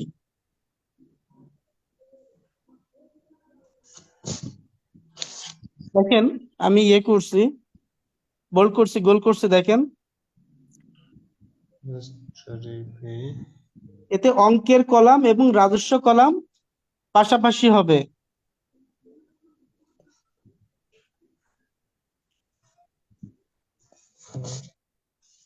এটা কি অঙ্কের হবে না অংশের হবে? না, এটা অঙ্কেই লেখেন আপনারা, অঙ্কের কলাম এভাবে লেখেন, রাজস্ব আর খাজনা দেখেন এটা এইভাবে লেখেন, তাহলে আপনার কনফিউজ হবে। রাজস্ব এবং খাজনা পাশাপাশি হবে, এইভাবে লেখেন, না হলে আপনাদের কনফিউজ হয়ে যাবে। রাজস্ব এবং খাজনা পাশাপাশি। রাজস্ব। এবার সব থেকে গুরুত্বপূর্ণ বিষয় যেটা,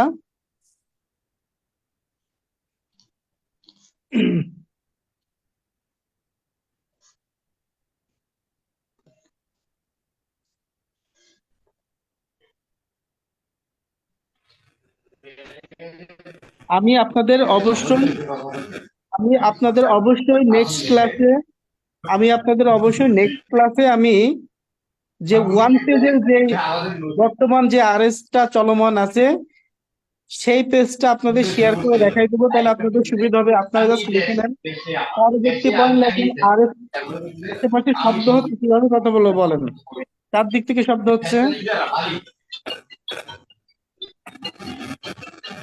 সাউন্ড হচ্ছে মাহবুব ভাই,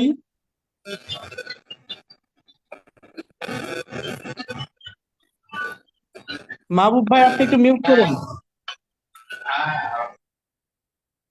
ওকে, তো পরবর্তী পয়েন্ট লেখেন আরএস খতিয়ানের প্রথম পৃষ্ঠার নিচে লেখেন আরএস খতিয়ানের প্রথম পৃষ্ঠার নিচে বাম দিকে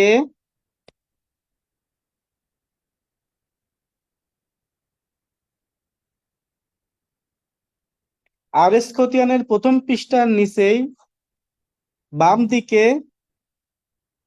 এইভাবে লিখবেন, আমি জাস্ট লিখে দিচ্ছি।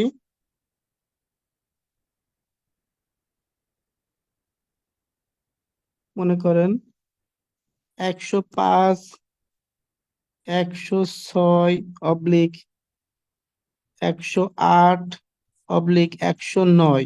ওকে, ধারা মতে আরএস খতিয়ানের প্রথম পৃষ্ঠার নিচে বাম দিকে 105/106/108/109 ধারা মতে খতিয়ান দাগ নং, এই কথাগুলো উল্লেখ থাকবে বা লেখা থাকবে। ক্লিয়ার? তাহলে আরএস খতিয়ানের প্রথম পৃষ্ঠার নিচে বাম দিকে 105/106/108/109 ধারা মতে, খতিয়ান, দাগ নং, এই কথাগুলো কিন্তু লেখা থাকবে। ঠিক আছে? সো পরবর্তী ক্লাসে আমি আপনাদের জন্য অবশ্যই শেয়ার করব আরএস পর্চাটা, যেটা এখন বর্তমানে চলছে আর কি। এটা কিন্তু লেখা নাই, আমি কিন্তু শেয়ার করলে আপনারা নোট করে রাখেন। আমি জাস্ট নোট করিয়ে দিলাম আপনাদের। দেখবেন যদি আপনারা আজকের ক্লাসের পরেও যদি আপনাদের কাছে আরএস পর্চা থাকে বা যদি কালেক্ট করেন, তাহলে দেখতে পারবেন যে আরএস খতিয়ানের প্রথম পৃষ্ঠার নিচে বাম দিকে 105/106/8/109 ধারার মধ্যে এই কথাগুলো লেখা থাকবে।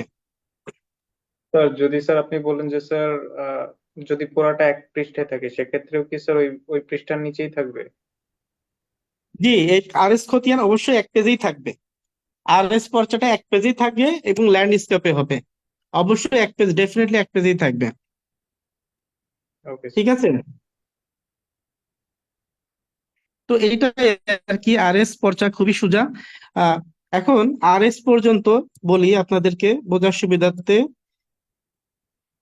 যে সিএস থেকে আরএস পর্যন্ত যে জমির যে হিস্সাগুলো বের করা হয় বা জমির অংশগুলো বের করা হবে প্রাচীন প্রাচীন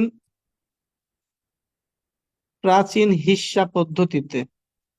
ঠিক আছে? প্রাচীন হিস্সা পদ্ধতিতে, অর্থাৎ প্রাচীন হিস্সা পদ্ধতিতে একটা বের হয়, আর একটা আধুনিক হিস্সা পদ্ধতিতে সম্পত্তি বের হবে।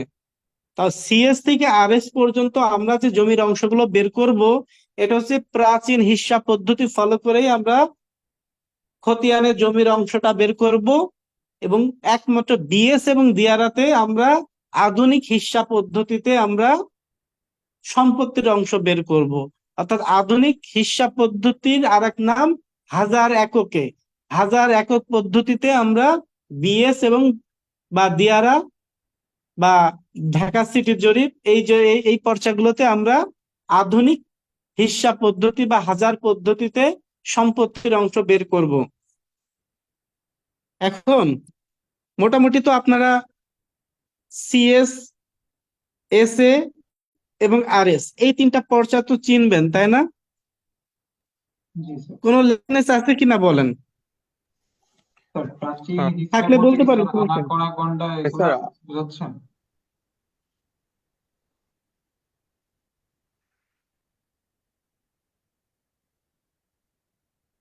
আচ্ছা, আমি বললাম যে একজন কোশ্চেন করছে তাই আমি উত্তর দিচ্ছি। আরএস এর যে বিষয়টা, যে সিএস থেকে আমরা জরিপ কয়টা দেখলাম? সিএস থেকে বিএস জরিপ আমরা এখন পর্যন্ত জরিপ দেখলাম 4টা। খুব মনোযোগ দিয়ে শোনেন, জরিপ দেখলাম 4টা। সো এই সিএস থেকে আরএস জরিপ পর্যন্ত আমরা যে জমিগুলা বের করব, মনে করেন আপনার বাবার সম্পত্তি আরএস দিয়ে কিনা বা সিএস দিয়ে কিনা, এরকম হতে পারে না?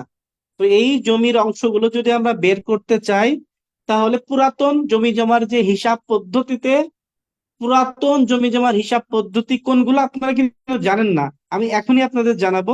জাস্ট এতটুকু জানেন, পুরাতন জমি জমার হিসাব পদ্ধতিতে বা প্রাচীন যে নিয়ম পদ্ধতিতে ফলো করে আমরা সিএস থেকে আরএস এই খতিয়ান পর্যন্ত আমরা জমির অংশটা বের করব। এবং বিএস জরিপ অর্থাৎ সর্বশেষ জরিপটা, যেটা বিএস জরিপটা ঢাকা সিটির মধ্যে যেটা ফলো করা হয় সেটা সিটি জরিপ। অর্থাৎ বিএস এবং সিটি জরিপ, এই জরিপগুলোকে আমরা সম্পত্তি জরিপ বের করতে চাই। অর্থাৎ মনে করেন আপনার বাবা বিএস মনে সম্পত্তি বের করেছে, মানে কিনছে, আপনার বাবা বিএস রেকর্ডীয় মালিক। তাহলে আপনার বাবার যদি সম্পত্তির হিসাব বের করতে হয়, তাহলে আমরা হাজার পদ্ধতিতে বা আধুনিক পদ্ধতিতে আমরা সম্পত্তির অংশ বের করব। এখন কোয়েশ্চেন হতে পারে যে প্রাচীন নিয়ম কোনটা আর আধুনিক নিয়ম কোনটা, তাই না? আপনারা কি জানেন প্রাচীন নিয়ম কোনটা, আধুনিক নিয়ম কোনটা? না, স্যার প্রাচীন তো স্যার আনা করা গন্ডা এটা না? আনাগোন্ডা কোনক্রান্তি। Right, exactly. তো এখন প্রাচীন যেটা, সেটাকে বলা হয় আনা, গন্ডা, কড়া, কোনক্রান্তি। ক্রান্তি এবং তিন। ঠিক আছে? আর আধুনিক যেটা বলা হয় সেটা আছে হাজার পদ্ধতিতে। হাজার পদ্ধতিতে, আমি এই কথাটা বলি, হাজার পদ্ধতি আমি বলি বিকজ হাজার পদ্ধতিতে বললে বিষয়টা ক্লিয়ার হবে সবার কাছে। সো এখন স্যার ইউজুয়ালি স্যার আপনাদের, শতাংশ বা অযুতাংশ বলেন, সরি, মানে শতাংশ বা অযুতাংশ হিসেবে যেটা হয় এটাই তো বোঝাচ্ছেন। হ্যাঁ, শতাংশ বা অযুতাংশ হিসেবে, কিন্তু আমি হাজার পদ্ধতি কেন বলি, প্র্যাকটিক্যালি যখন করাবো তখন বুঝতে পারবেন। ভাই আপনাদের জন্য যেটা ওয়ে, হয়তো আপনারা অনেকেই জানেন এখানে, কিন্তু আমি তাদের জন্য ক্লাস নিই যারা কিছুই জানেন না। আপনারা তো জানেন অনেকেই, তাই না? কিন্তু যারা একেবারেই জানে না, তাদেরকে তাদের উদ্দেশ্যে আমি ক্লাসটা নিই, বা তাদেরকে জানানোর জন্যই নিই, যাতে করে কি হবে, রুট থেকে তারা শিখতে পারবে। আর আপনারা যারা যারা জানেন তারা তো কি বলবো, যে আরো আপনারা বেশি ফ্লুয়েন্ট হয়ে যাবেন, বা প্র্যাকটিক্যাল বিষয়গুলো আপনারা জানবেন। কারণ এই বিষয়গুলো এত ক্রিটিক্যাল, তো যারা আসলে বেসিক জিনিসগুলো না জানে তাদের জন্য আসলে খুব খুব ডিফিকাল্ট হয়ে যায়। এই জন্য আমি এই এই বিষয়গুলো, আমি তো আসলে দীর্ঘদিন ধরে পড়াচ্ছি আপনাদেরকে, তো এই জন্য আমি আমার কিছু ফর্মুলা ফলো করি। এই যে হাজার পদ্ধতি, আপনি কোনো জায়গায় কোনো টিচারের কাছে এই পদ্ধতির নাম শুনবেন না, হাজার পদ্ধতি। কিন্তু আমি কেন বললাম সেটা আপনারা যখন সম্পত্তির অংশ বের করব তখনই বুঝে যাবেন কেন বললাম। হয়তো অনেকে জানেন, বাট প্র্যাকটিক্যালি যখন বলবো তখন আপনারা বুঝবেন। কিছু কিছু থিওরি আসলে আহ আপনাদের জন্য আমাদের আবিষ্কার করা লাগে, সেটা আপনার প্র্যাকটিক্যাল ক্লাসে বুঝবেন, যেটা আপনাদের জন্য খুব সহায়ক হবে আশা করি। জি, এটা কি মিথ্যা? আমি যে কোনো কথা মিথ্যা, তারা কইতে পারে মিথ্যা কইছি। আচ্ছা তারা বাদ দেন, আমার কাছে তো সরের মানুষ দিয়ে স্যার ব্যাকগ্রাউন্ডে সাউন্ড হচ্ছে। এত সাউন্ড হলে তো মুশকিল, তাই না? তো যাই হোক, এখন এই সাউন্ড হলে ক্লাসের কনসেন্ট্রেশন ব্রেক হয়ে যায়, মনে হয় যে ক্লাসটা এখানেই শেষ করে দিই, বুঝছেন? তো যাই হোক, জি স্যার, সবাই স্যার যদি একটু সচেতন হতো স্যার সবার জন্য উপকার হতো। স্যার কাউকে কাইন্ডলি একটু কো হোস্ট করে দিবেন, তাহলে ওনার পক্ষে পসিবল হবে ইজিলি, মানে একেবারে যে আউট করছে তাকে ডিটেক্ট করে মিউট করে দেওয়াটা। ঠিক আছে, আমি আপনাদেরকে ইয়ে করবো, ওয়েট।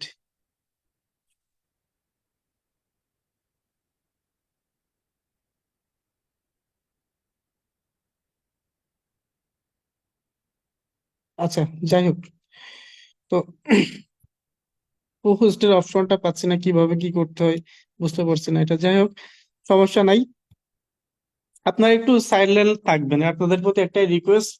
ক্লাস কি আপনাদের ভালো লাগছে না বলেন? ক্লাস কি ভালো লাগছে? ক্লাস কি সবার ভালো লাগছে নাকি বোর লাগছে বলেন তো? আলহামদুলিল্লাহ স্যার। শুরু করা যাক। জি আপনাদের স্যার, যদি ভালো বোর লাগছে স্যার। লাগে, আপনাদের যদি বোর লাগে তাহলে এখানেই শেষ করে দিই। জি না স্যার, জি না স্যার।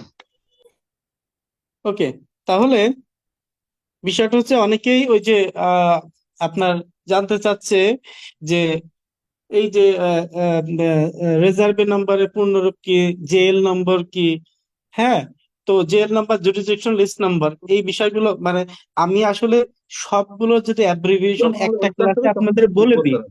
বিষয়টা হচ্ছে সবগুলো ক্লাস যদি ডিসক্রাইব করতে চাই, মানে আজকের ক্লাস কি বলেন তো, খতিয়ানের প্র্যাকটিক্যাল বিষয় বা খতিয়ান চেনার ক্লাস। তো এই ক্লাসে যদি আপনাদের জন্য, ওই ক্লাস তো আমি রেখেছি এই কোর্সে, দলিল এবং খতিয়ানের সংক্ষিপ্ত রূপ চেনার বিষয়ে আলোচনা। এখন ওই টপিকসটা যদি আজকের ক্লাসে আলোচনা করি তাহলে কি হবে বলেন তো, আজকের ক্লাসটা কিন্তু শেষ করতে পারবো না। এই জন্য আপনাদেরকে বলি, প্রত্যেকটা মডিউল তো সাজানো হয়েছে কি, যে আপনাদের প্রত্যেকটা জিনিস যেন এখানে ইনপুট থাকে, ল্যাকনেস না থাকে। তো আপনারা যদি প্রথম ক্লাসে যদি একটু হাইপার হয়ে যান, যে ওইটা জানতে হবে এটা জানতে হবে, তাহলে তো আপনারা শেষ করতে পারবেন না। কারণ আপনাদের প্রত্যেকটা বিষয় মাথায় রেখেই কিন্তু মডিউলটা তৈরি করা হয়েছে, তাই না? সো এই জন্য প্রত্যেকটা আপনারা কি কোশ্চেন করতে পারেন, আপনাদের কোন বিষয়টা দরকার, সেই বিষয়গুলো কিন্তু আমি জানি, এবং জেনেই কিন্তু মডিউলটা করেছি বা তৈরি করা হয়েছে। সো এই জন্য আপাতত যেই ক্লাসটা টপিকস থাকবে সেই টপিকসেই কোশ্চেন করবেন। আপনার ভিতর যেই বিষয়গুলো থাকবে, দেখবেন আমাদের 15 নম্বর ক্লাসে ওখানে কিন্তু আপনাদের জন্য লেখা আছে প্রশ্ন উত্তর এবং সলিউশন ক্লাস। আপনারা কি মডিউলটা দেখছেন? সো আপনাদের যদি স্যাটিসফাইড না হয় তাহলে ওই ক্লাসেও কিন্তু আপনি কোশ্চেন করতে পারেন, তাই না? এই জন্য যেটা টপিক, যে ক্লাসে সেই টপিকসটা চলতে দেবেন, এবং আপনাদের জন্য এই যে কোশ্চেন গুলো করছেন এইটার জন্য কিন্তু ক্লাস আছে। না চাইতেই পেয়ে যাবেন আপনারা। সো কেন এত কোশ্চেন করবেন? যেটা রিলেভেন্ট সেই কোশ্চেন গুলো করবেন, ঠিক আছে? তো কি বলছিলাম, কোন বিষয়ে ছিলাম? তো একটা বললাম যে আরএস অর্থাৎ সিএস থেকে আরএস পর্যন্ত চেনার উপায় প্রাচীন যেই নিয়ম পদ্ধতিতে আমরা জমির অংশটা বের করব, এবং বিএসটা হচ্ছে আধুনিক বা হাজার পদ্ধতিতে। এখন বিএস জরিপটা মনে হয় চেনা বাকি আছে, তাই না? বিএস জরিপটাও কিন্তু ল্যান্ডস্কেপে হবে, খেয়াল রাখবেন। বিএস জরিপটাও ল্যান্ডস্কেপে হবে, এবং বিএস জরিপটা দেখেন একটু আগে আপনাদেরকে বললাম হাজার পদ্ধতিতে, মনে আছে কি? খেয়াল করেন, বিএস চুনার প্রথম উপায় যে এটা ল্যান্ডস্কেপে হবে এবং হাজার পদ্ধতিতে হিসাব হবে। দেখেন তো এটা অংশ বের করছে, আপনারা খেয়াল করেন। এই যে এই ব্যক্তির অংশগুলো, এগুলো কিন্তু অংশ। কাইয়ুম খান, সোহেল খান, রাসেল খান, এরা কারা বলেন তো? মালিক না? কি লেখা আছে? মালিক, অকৃষি প্রজা বা ইজারারদের নাম ঠিকানা, তাহলে এরা মালিক না? বলেন তো। এই মালিক বরাবর যে অংশটা আছে তাদের অংশ, তাই না? এটা কি তাদের অংশ। অংশ? তাহলে দেখেন প্রথম অংশে কি লেখা আছে? 0.219। দ্বিতীয় অংশ কি? 0.219। তৃতীয় অংশ 0.219। তারপরের অংশ 100, সম্ভবত 9। তারপরের অংশ 109। এখন আমি কেন হাজার পদ্ধতিতে বললাম? এ দেখেন এইগুলো, আমরা একটা জিনিস খেয়াল রাখবেন, খতিয়ানের প্রত্যেকটা অংশের যোগফল হবে 16 আনা সম্পত্তি। খতিয়ানের প্রত্যেকটা অংশের যোগফল হবে কি বলেন? 16 আনা সম্পত্তি। 16 আনা সম্পত্তি মানেই পূর্ণ সম্পত্তি। যেমন আমরা ছোটবেলায় শুনে আসছি না যে 16 আনা সম্পত্তি তো তোমার, বা 16 আনাই তো তুমি নিয়ে গেলা। তো এরকম কথা আমরা ছোটবেলা থেকে কিন্তু শুনছি, তাই না? তো 16 আনা মানে কি? পূর্ণ সম্পত্তি। 16 আনা মানে কি বলেন? পূর্ণ সম্পত্তি। তাহলে এই যে লাস্টে যে 1.00, এই যে এখানে দেখেন লেখা আছে বিএস জরিপে, দেখেন 1.00, তার মানে কি? এটা হচ্ছে পূর্ণ সম্পত্তি। 1.00 মানে কি? এটা হচ্ছে পূর্ণ সম্পত্তি। এখন আমি কেন হাজার পদ্ধতিতে বললাম? This is the fact. কেন বললাম? আপনারা এই যে পাশে যে শূন্য আছে, দশমিক শূন্য, এগুলো ভুলে যান। এগুলো ভুলে যান, এখানে দশমিক শূন্য দশমিক রয়েছে, এগুলো ভুলে যান। এই যে 219, 219, 219 যোগ করলে কত হয়? যোগ করেন তো। 657। 657। আর এই যে 109, 109 আর 125 যোগ করলে কত হয়? 1000। 1000 হয়েছে? তাহলে এখানে যে 1.000 আছে, আমি এই দশমিকটা ভুলে যাই, তাহলে কি হাজার হইলো এইগুলোর যোগফল? আলটিমেটলি কি 1000 হইছে? জি স্যার। ক্লিয়ার? তাহলে আমি কেন হাজার পদ্ধতি বললাম, এবার কি বুঝতে পেরেছেন? তো একমাত্র কি বিএস এবং দিয়ারা জরিপ হাজার পদ্ধতি ফলো হবে, অর্থাৎ দেখলেই বুঝে যাবেন যে বিএস কোনটা। বিএস আর সিটি জরিপ চেনা খুবই সোজা, কারণ বিএস জরিপের উপর বিএস কিন্তু লেখা থাকবে না, এটা বিএস জরিপ। আপনারা এরকম সংখ্যা থেকেই বুঝে যাবেন। এটা এখানে 12টা কলাম আছে, এই পর্যায়ে মোট 12টা কলাম থাকবে, বুঝছেন? এই 1 নম্বর চেনার উপায়। আর দ্বিতীয়টা হচ্ছে এটা হাজার পদ্ধতিতে, অর্থাৎ অংশগুলো এই যে যেভাবে দেখলাম হাজার পদ্ধতিতে, অর্থাৎ সবগুলো অংশ যোগ করলে 1000 হবে। আর সিটি জরিপ চেনার উপায়, সিটি জরিপের উপর সিটি জরিপ লেখাই থাকবে, প্রত্যেকটা পর্চার উপর সিটি জরিপ লেখাই থাকবে। সো এটা বোঝা একদম সোজা। সিটি জরিপের উপর লেখা থাকবেই সিটি জরিপ, সিল মারা থাকবে নাই লেখা থাকবে। এখন বলেন স্যার সিএস বিএসটা আরেকবার বলবেন? বিএসটা ল্যান্ডস্কেপে হবে, একদম মানে একদম নাথিং মনে করেন, একদম দুই কথায় ছেড়ে দেবো একবারে, যে বিএস জরিপটা হাজার পদ্ধতিতে হবে। এই যে দেখেন হাজার পদ্ধতি, সবগুলো যোগ করলে 0 ভুলে যান, সবগুলো যোগ করলে 1000 হবে, এবং ল্যান্ডস্কেপে হবে। ল্যান্ডস্কেপ মানে কি? আড়াআড়ি আড়াআড়ি এরকম হবে, ল্যান্ডস্কেপে হবে এবং আড়াআড়ি হবে। নাম্বার 1। নাম্বার 2, হাজার পদ্ধতি। এটা ল্যান্ডস্কেপ হবে এবং হাজার পদ্ধতি, এই দুইটা। এবং দেখেন যে খেয়াল করবেন যে সিটি জরিপের কথা বললাম কি, সিটি জরিপে কিন্তু সিটি জরিপ লেখাই থাকবে। দেখেন সিটি জরিপও কিন্তু আপনার আধুনিক পদ্ধতিতে দেখেন এখানে হিসাব হবে। দেখেন ওই যে দেখেন অংশটা দেখছেন, 1000, 1.000, ঠিক আছে, 16 আনা সম্পত্তি 1000। দেখেন এখানেও হাজার পদ্ধতি, কিন্তু সিটি জরিপের উপর সিটি জরিপ লেখা থাকবে। আর বিএস জরিপের উপর বিএস জরিপ লেখা থাকতেও পারে, নাও লেখা থাকতে পারে, কিন্তু সিটি জরিপের উপর সিটি জরিপ মাস্ট বি লেখা থাকবে।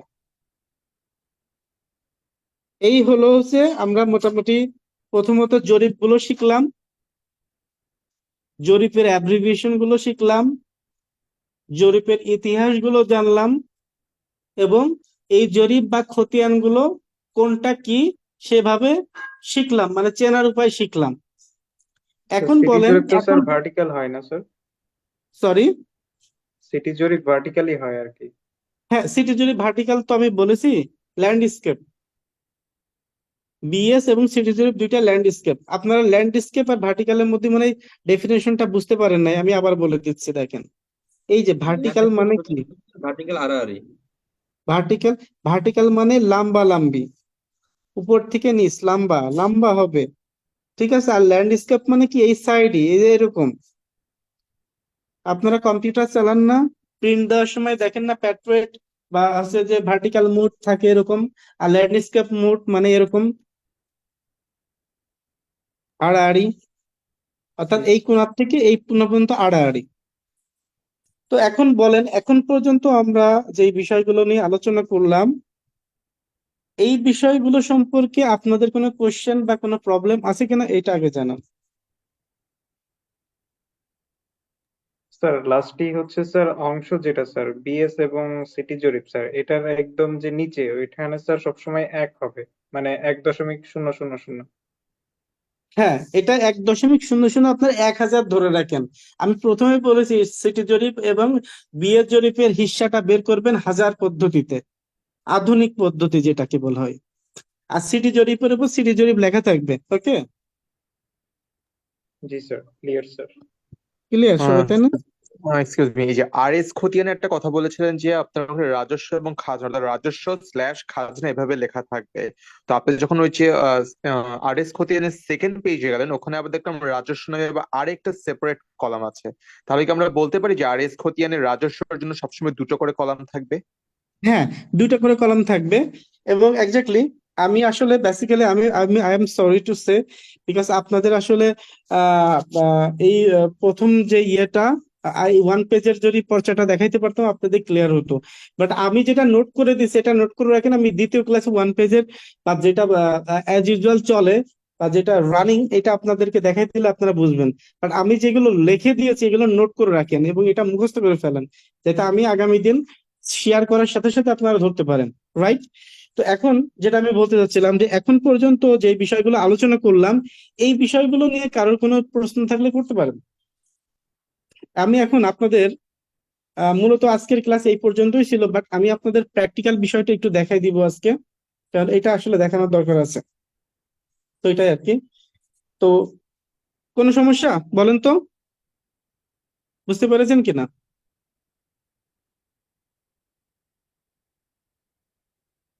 তার মানে কেউ কি বোঝেন নাই? সবাই চুপ। স্যার ক্লিয়ার স্যার, বুঝতে পারছি স্যার, আলহামদুলিল্লাহ। স্যার বুঝতে পারছি স্যার। ক্লাস কি ক্লিয়ার কি শুধু একজন দুইজনেরই? আপনারা কি মেসেজ না করে কি মানে মুখ দিয়ে বলতে পারেন না? হুম, ক্লিয়ার কি তাহলে কি দুইজনের ক্লিয়ার হয়েছে?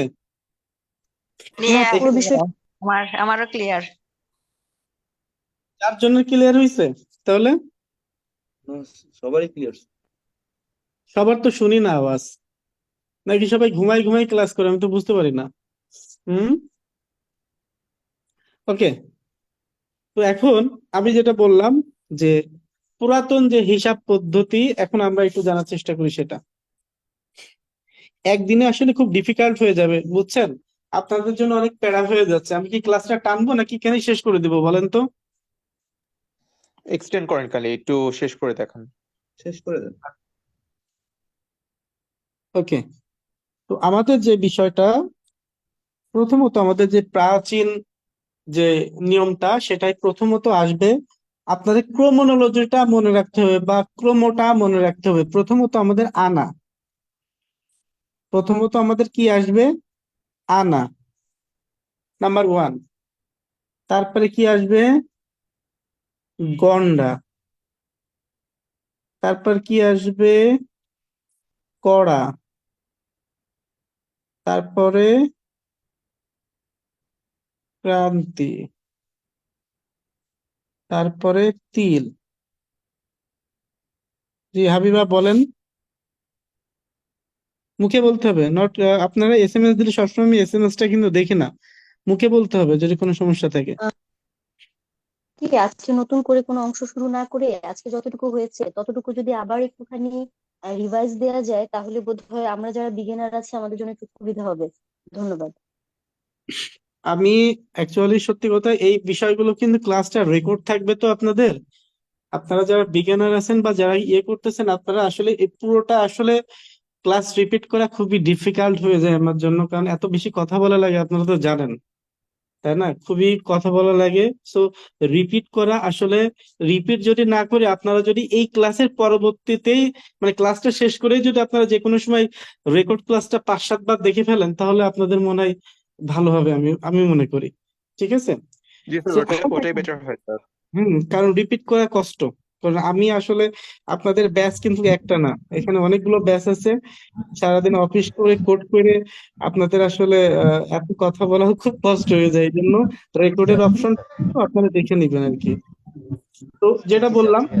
প্রথমত আমাদের যে ক্রোমোলজিটা আনা গন্ডা কড়া ক্রান্তি তিল তাহলে আমরা সবাই একটু একসাথে বলি প্রথমত আমাদের বিষয়টা কি আসবে কোন চিহ্নটা আসবে বলেন আনা আমার সাথে বলেন প্রথমত কি আনা আনা না গন্ডা তারপরে গন্ডা ঘন্টা তারপরে কড়া কড়া ক্রান্তি ক্রান্তি তিল তিল আমি আপনাদের 1 মিনিট সময় দিলাম যে এটা জাস্ট ক্রোমোনোলজিটা মুখস্থ দেখতে চাই সবার এখানে 1 মিনিট এটা শুরু কি হয়ে গেল এটা কি ক্রান্তি মানে ময়ত নাকি এটা নত? দন্তের নয়তয় ক্রান্তি দন্তের নয়তয় ক্রান্তি ক্রান্তি দন্তের নয়তয় আসলে ডিসপ্লের উপর লেখা হয় তো লেখাটা স্বাভাবিকভাবেই আপনারা জানেন এগুলো হচ্ছে যে পেন দিয়ে লেখা হয় যার কারণে ডিসপ্লের উপর পেন দিয়ে লেখা তো আপনারা জানেন খুব টাফ হাতে লেখাটা একটু খারাপ হবে এটা মেনে নিতে হবে কিছু করার নাই আসলে সো আনা গন্ডা কড়া ক্রান্তি তিল এটা একদম ক্রমোনোলজি অনুযায়ী মুখস্থ করে ফেলেন টাইম স্টার্ট নাও 19:20 শেষ হবে আমি সবাইকে জিজ্ঞাসা করবো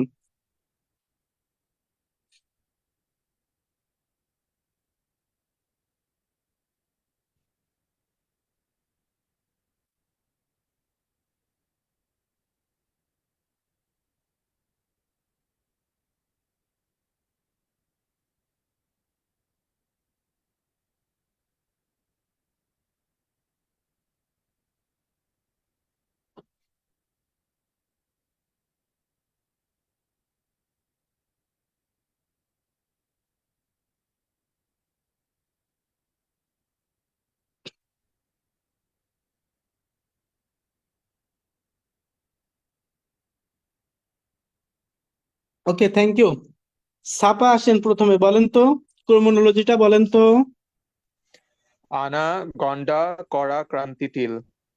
হাবিবা আনা গন্ডা কড়া ক্রান্তি তিল। আচ্ছা একটা ভাইয়া আপনারা সবাই নামটা নিজেদের নাম লিখবেন HTTPS আমি জানি না নামটা কি আপনার নামটা বলেন তো আসসালামু আলাইকুম ওয়ালাইকুম স্যার। আসসালাম। আমার নাম সৈয়দ নজরুল ইসলাম। আপনাদের নিজেদের নামটা ব্যবহার করবেন কাইন্ডলি হ্যাঁ আপনি বলেন আনা গন্ডা কড়া ক্রান্তি তিল।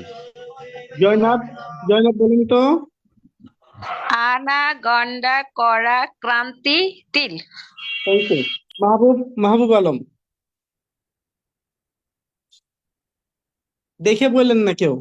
মাহবুব বলেন, দেখে বললেন না কেউ? আচ্ছা, মাহবুব ভাই লাইনে নাই কি বুঝতে পারছি না। মেহেদী হাসান বলেন। আনাকন্ডা করাকান্তি তিল। ওকে, মেহেদী হাসান ভাই বলেন। আনা আনাগন্ডা গন্ডা করা করা ক্রান্তি ক্রান্তি তিল। তিল। আচ্ছা, আরমান ভাই বলেন। দেখে আচ্ছা, বললেন না কেউ? আনাগন্ডা করা ক্রান্তি তিল। আচ্ছা, মনির ভাই বলেন।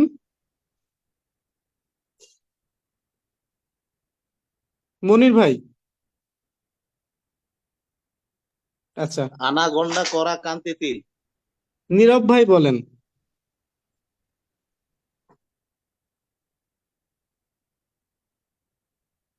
নীরব ভাই শুনতে পাচ্ছেন? জি জি শুনতে পাচ্ছি। আপনি বলেন। আনাগন্ডা করাকান্তি তিল। আপনারা কেউ দেখে দেখে বলছেন না? বলছেন না তো, নাকি মুখস্থ করছেন? না না, এটা বলেন তো। মুখস্থ স্যার, এটা আমাদের আচ্ছা, অনেক আগে থেকে মুখস্থ আমার এটা। ওকে, থ্যাংক ইউ। শাহিদ ভাই বলেন।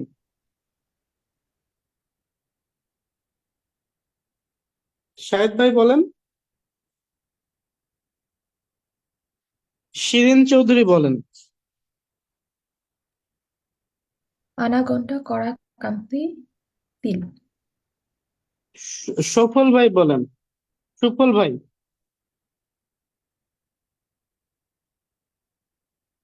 সুফল ভাই শুনতে পাচ্ছেন? আপনি বলেন। তারপরে নাফিসা বলেন। নাফিসা শুনতে পাচ্ছেন? জি স্যার, শুনতে পাচ্ছি। বলেন। আনাগন্ডা করা ক্রান্তি তিল। Thank you. তারেক আজিজ ভাই বলেন। আনা গন্ডা করা ক্রান্তি তিল। Thank you. Thank you so much. Jahin Islam ভাই বলেন। আনাগন্ডা করা ক্রান্তি তিল। Thank you so much. দেখছেন সবাই যে আমি কেন সবাইকে দিয়ে বলালাম জানেন আপনারা? যে হয়তোবা অনেকেই জানেন বিষয়টা, আমি ধরে নিলাম 90% মানুষ এখানে যারা আছেন আপনারা জানেন ক্রোমোলজিটা কি, বা 10% কিন্তু অনেকেই জানেন না। এই যে আপনারা রিপিট করলেন, হয়তোবা এই 1 মিনিট সময় দিয়েছি, হয়তোবা 1 মিনিটের মধ্যে আপনাদের মুখস্থ নাও হইতে পারে, কিন্তু আপনারা যে এখানে 17-18 জন যারা আছেন তারা যে রিপিট করলেন, অন্য একজন কিন্তু ঠিকই শুনলো, আর এই শোনার পরিপ্রেক্ষিতে তাদের কিন্তু মোটামুটি একটা মুখস্থ হয়ে গেল। বুঝতে পারছেন? এই জন্য আমি সবাইকে দিয়েই মোটামুটি আপনাদের প্র্যাকটিস করাই, এবং সামনে ক্লাসগুলোতেও কিন্তু আপনাদের সবাই কিন্তু এভাবে জয়েনিং থাকবে প্রত্যেকটা ক্লাসেই।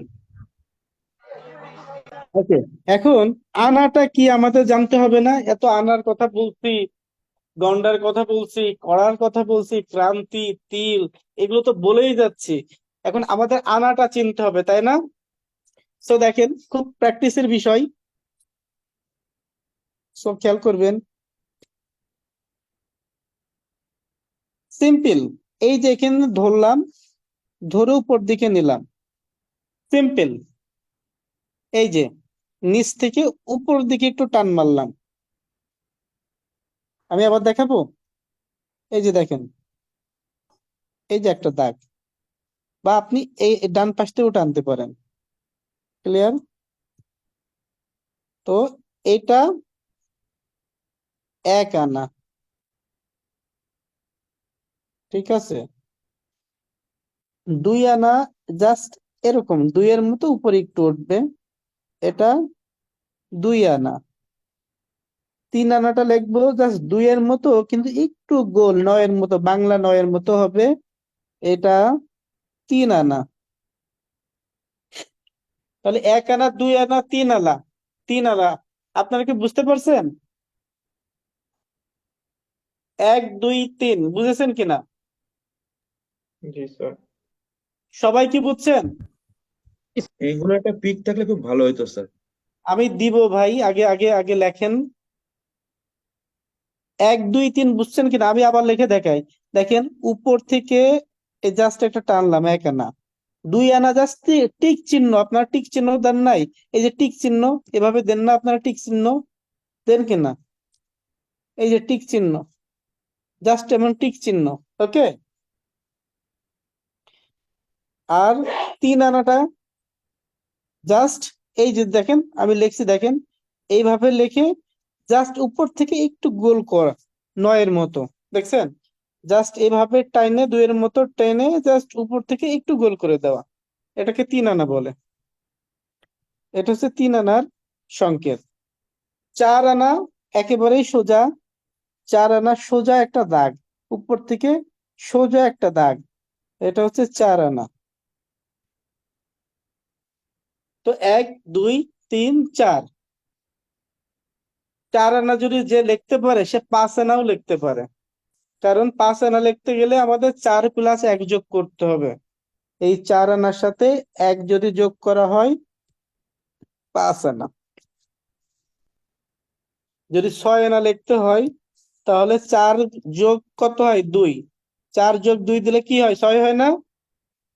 তাহলে এই 4 আনার সাথে যদি 2 আনা আমি যোগ করি তাহলে 6 আনা হয় না? বলেন তো। 7 আনা যদি লিখতে হয় তাহলে 4-এর সাথে আমরা 3 যোগ করব, তাহলে 7 আনা। 8 আনা যদি লিখতে হয়, এই যে 4 আনা তো একটা সমান দাগ, তাই না? 4 আনা মানে সমান দাগ।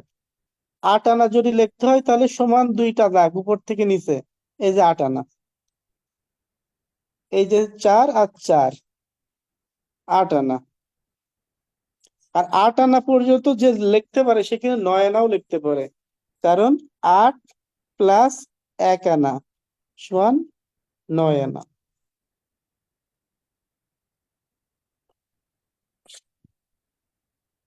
নয় আনা পর্যন্ত কি পারবো?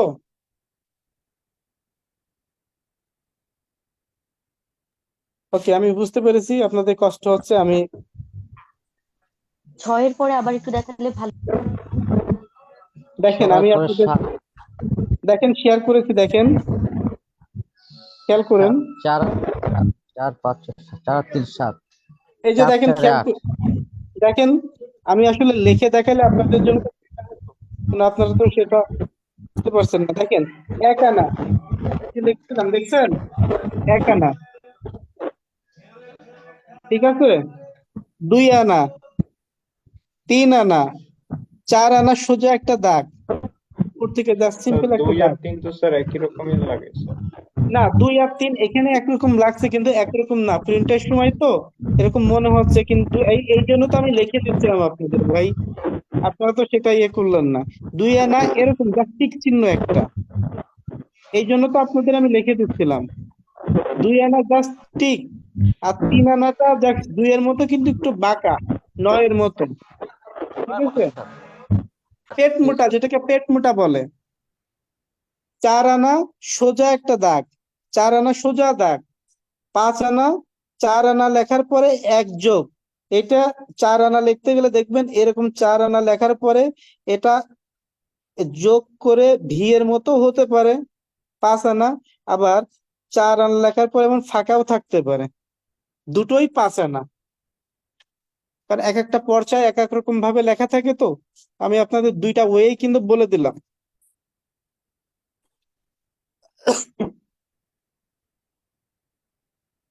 তো তারপরে 5 আনা, 6 আনা, 7 আনা, 8 আনা, 9 আনা, 10 আনা পর্যন্ত আপনাদের কিন্তু দেখাইলাম, 9 আনা পর্যন্ত দেখিয়েছি, তাই না? তো 10 আনা লেখার নিয়ম কি? 8 আর 2 কত বলেন তো? 8 আর 2 কত বলেন? 10 না? তাহলে এই আমরা যদি 8 আনার সাথে 2 আনা যোগ করি তাহলে 10 আনা হবে না? জি স্যার। যদি 8 আনার সাথে যদি আমরা এবং 3 আনা যোগ করি তাহলে কি 11 আনা হবে না? জি স্যার। অর্থাৎ এই 11 আনা পর্যন্ত খুব সোজা। 12 আনা লিখবো কিভাবে? দেখেন আপনারা 2 খেয়াল আনা করে আর আমি 3 আনা দেখতে তো প্রায় একই রকম। 2 আনা এবং 3 আনা। আমি কিন্তু এই জন্য আপনাদেরকে আমি স্লাইড শেয়ার করছিলাম না, আমি কিন্তু বারবার বলছিলাম হাতে লিখে দিন, আপনারা কিন্তু আমার কথা শুনলেন না। আমি বারবার করে বলেছিলাম যে এটা আপনারা দেখেন না, কারণ এগুলো কম্পিউটার স্ক্রিন, ঠিক আছে? আপনারা কেন এটা কেন দেখতে যাচ্ছেন বলেন? আমি তো আপনাদের শুনাই দিচ্ছি না, কেন এটা দেখতে হবে বলেন? স্যার ব্যাকগ্রাউন্ডে প্রচুর সাউন্ড হচ্ছে। আপনার কথা ক্লিয়ার আসছে না। আমার কথা ক্লিয়ার হচ্ছে না? স্যার আপনার সাউন্ড ক্লিয়ার, বাট স্যার অন্য মাইক থেকে ব্যাকগ্রাউন্ড সাউন্ড আসছে। ব্যাকগ্রাউন্ড যাদের থেকে সাউন্ড হচ্ছে ভাই আপনাদের নিজেদের লাইবিলিটিস, তাই না? আপনারা যদি মিউট না করেন আমি কতবার করে বলবো বলেন তো। আচ্ছা, ওই কে কোন আপুটার জন্য কোশ্চেন করছিলেন বলেন তো একবার, কি বলছিলেন আপনি? 2 আনা এবং 3 আনার সিম্বলটা প্রায় সেম। 2 আনা এবং 3 আনার সিম্বলটা সেম মনে হচ্ছে আপনার কাছে, তাই তো? জি। আচ্ছা দেখেন, তাহলে আমি বলি, এই জন্য আমি শেয়ার করতে চাই নাই। 2 আনা লিখতে হবে জাস্ট এই দেখেন, জাস্ট দেখেন, খেয়াল করে আমি লিখতেছি, এই যে এইভাবে ধরে এইভাবে টিক চিহ্ন দিয়ে দিলাম জাস্ট। দেখেন এটা দেখেন, একেবারে এখান থেকে ধরে স্ট্রেট, একদম সোজা স্ট্রেট, দেখছেন? এখান থেকে ধরে জাস্ট স্ট্রেট। আর 3 আনাটা কিন্তু স্ট্রেট না, এইভাবে ধরে স্ট্রেট যাইতে যাইতে একটু বাঁকা, এইভাবে ধরে একটু বাঁকা, 9-এর মতো, বাংলা 9-এর মতো। 9 লেখেন নাই আপনারা, বলে গেছেন? ওই রকম একটু বাঁকা হবে। কিন্তু আমি আপনাদের যেটা শেয়ার করেছি এগুলো তো আসলে প্রিন্টেড কপি। প্রিন্টেড কপি তো অনেক সময় বোঝা যায় না, এই জন্য আমি সবসময় আই লাইক টু রাইট, আমি সবসময় লিখতে পছন্দ করি, কারণ লিখলে আপনারা এই বিষয়গুলো বুঝতে পারবেন, কারণ এই সূক্ষ্ম বিষয়গুলা। তাহলে 2 এবং 3-এর মধ্যে কি পার্থক্য বুঝছেন? এই যে 2 এবং 3, এটা বা 3 এইভাবে সোজা, যে হালকা একটু বেঁকাও থাকতে পারে এরকম, জাস্ট 3 একটু বাঁকা হবে আর 2 একদম টিক চিহ্ন। ক্লিয়ার? জি। তো আমরা তাহলে যদি 10 আনা জুড়ে লিখতে চাই, তাহলে 8 আনা প্লাস 2 আনা ইজিক্যাল টু 10 আনা। যদি 11 আনা লিখতে চাই, তাহলে 8 আনার সাথে এই দেখেন 3 আনা যোগ করলাম, দেখেন 11 আনা। এবার question, here the question, main question, 12 আনা লিখবো কিভাবে? আমাদেরকে 12 আনা লিখতে হবে, তাই না? 12 আনাটা কিভাবে লিখবো, রাইট? সো 12 আনা লিখতে যদি হয় তাহলে আপনাদেরকে লিখতে হবে, জাস্ট দেখবেন, খুব খেয়াল করবেন। বাংলা দ। দেখেন এইভাবে ধরবেন, ধরে দ, এই যে দ, বাংলা দ। দ লেখার সময় কি এইভাবে লিখি না আমরা? দ উপরে এইটুক কেটে দেন, কি হয়ে গেল? দ, বাংলা দ। বুঝছেন? আমরা দ লিখি কিভাবে? এই যে এটা দ না বাংলা, কিন্তু দরের উপরে অংশটুক কেটে দেন, দেখেন এটা হচ্ছে 12 আনা। ক্লিয়ার? বুঝতে পারছেন? মাত্রাটা সো কাটা যাবে। ক্লিয়ার। হ্যাঁ, হ্যাঁ, 12 ঠিক আনা, আছে। 12 আনাটা জাস্ট প্রথমে উপর থেকে নিচে আসলাম, আবার ডান পাশ থেকে উপরে উঠলাম, আবার বাম পাশে নিচে চলে গেলাম, ডান পাশে যে আবার নিচে চলে গেলাম, দ্যাটস ইট। এটা হচ্ছে 12 আনা। এবার যদি আমরা 13 আনা জোরে লিখতে চাই, 12 আর 1 কত হয় বলেন তো? এই 12-র সাথে যদি 1 আনা যোগ করি তাহলে 13 আনা। 12-র সাথে যদি আমরা 2 আনা যোগ করি তাহলে 14 আনা। 12-র সাথে যদি 3 আনা যোগ করি তাহলে 15 আনা। আর 16 আনা লেখার নিয়ম, 1 নিচে একটা হালকা দাগ, এটা হচ্ছে 16 আনা। 16 আনা মানে কি বলেছিলাম? এক পূর্ণ সম্পত্তি। 16 আনা মানে কি বলেন তো? এক পূর্ণ সম্পত্তি বা সম্পূর্ণ সম্পত্তি। এই জন্য পূর্ণ সম্পত্তি। 16 আনা মানে পূর্ণ সম্পদ বা এক সম্পূর্ণ সম্পত্তি। তো দ্যাটস ইট, এটা হচ্ছে আনা। আনা আমরা এইভাবে শিখবো 1 থেকে 16 আনা পর্যন্ত।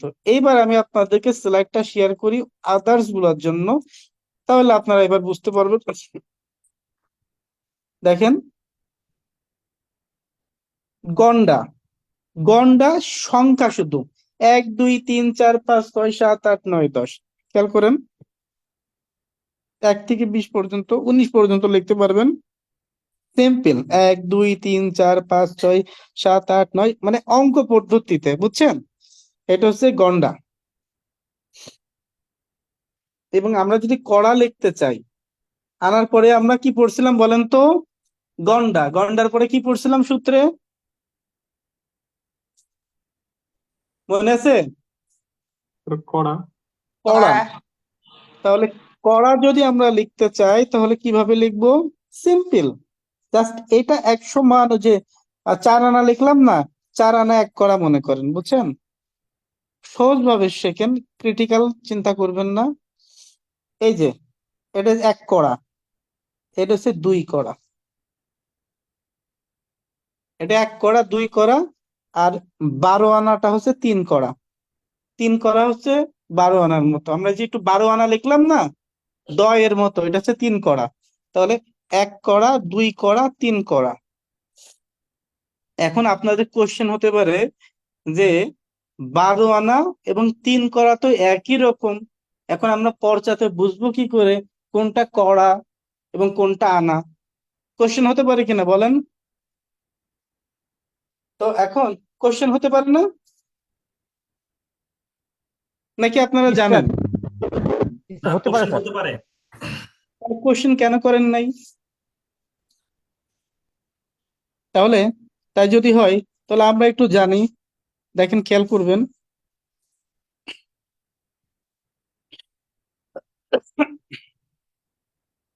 ক্লাস কতটুকু সময় নিলাম আপনাদের এখন পর্যন্ত? স্যার 1 ঘন্টা 1.5 ঘন্টা 37 স্যার। মিনিট 1.5 ঘন্টা হয়েছে না? পার হয়েছে। আপনাদের প্রত্যেকটা ক্লাসে কিন্তু এরকম লং টাইম হবে, আপনাদের ধৈর্য থাকবে তো? জি স্যার। ল্যান্ডের অবশ্যই থাকবে, ল্যান্ডের পেশেন্স থাকবে। ল্যান্ডের ল্যান্ডের ক্লাসগুলো কিন্তু এত সহজ না, ল্যান্ডের ক্লাস কিন্তু এত সহজ না, চাইলাম আর হয়ে গেল, এত সহজ না কিন্তু। কিন্তু হ্যাঁ, অনেক প্রতিষ্ঠান আছে তারা মানে খুব শর্ট কোর্সও চালু করছে, কিন্তু আমি ল্যান্ড কোর্স আসলে আপনাদের না চাইলেও 1 ঘন্টার নিচে নিতে পারি না। কারণ এটা যদি আসলে খুব মানে আহ অল্প সময় ধরে নিই, এক প্রকার আপনাদের সাথে ফাঁকি দেওয়া হয়ে যাবে। কিন্তু লিগ্যাল স্টাডি এইড কিন্তু আপনাদের সাথে সেই কাজটা কখনোই করে না, যারা এর আগেও ক্লাস করেছে তারাও জানে।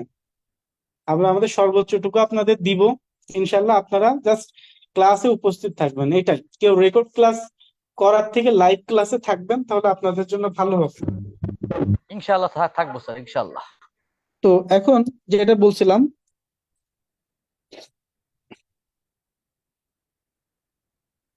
কোনটায় ছিলাম যেন টপিকসে, কি বিষয়ে আলোচনা করছিলাম? গন্ডা, তাই না? গন্ডাতে, ও আচ্ছা, মানে করা করা তিন এবং ঘন্টা স্যার। করা এবং 12 আনা হচ্ছে 10। জি স্যার। তাহলে আমি একটু দেখাই দিই আপনাদের, আমি আপনাদের একটু দেখাই দিই।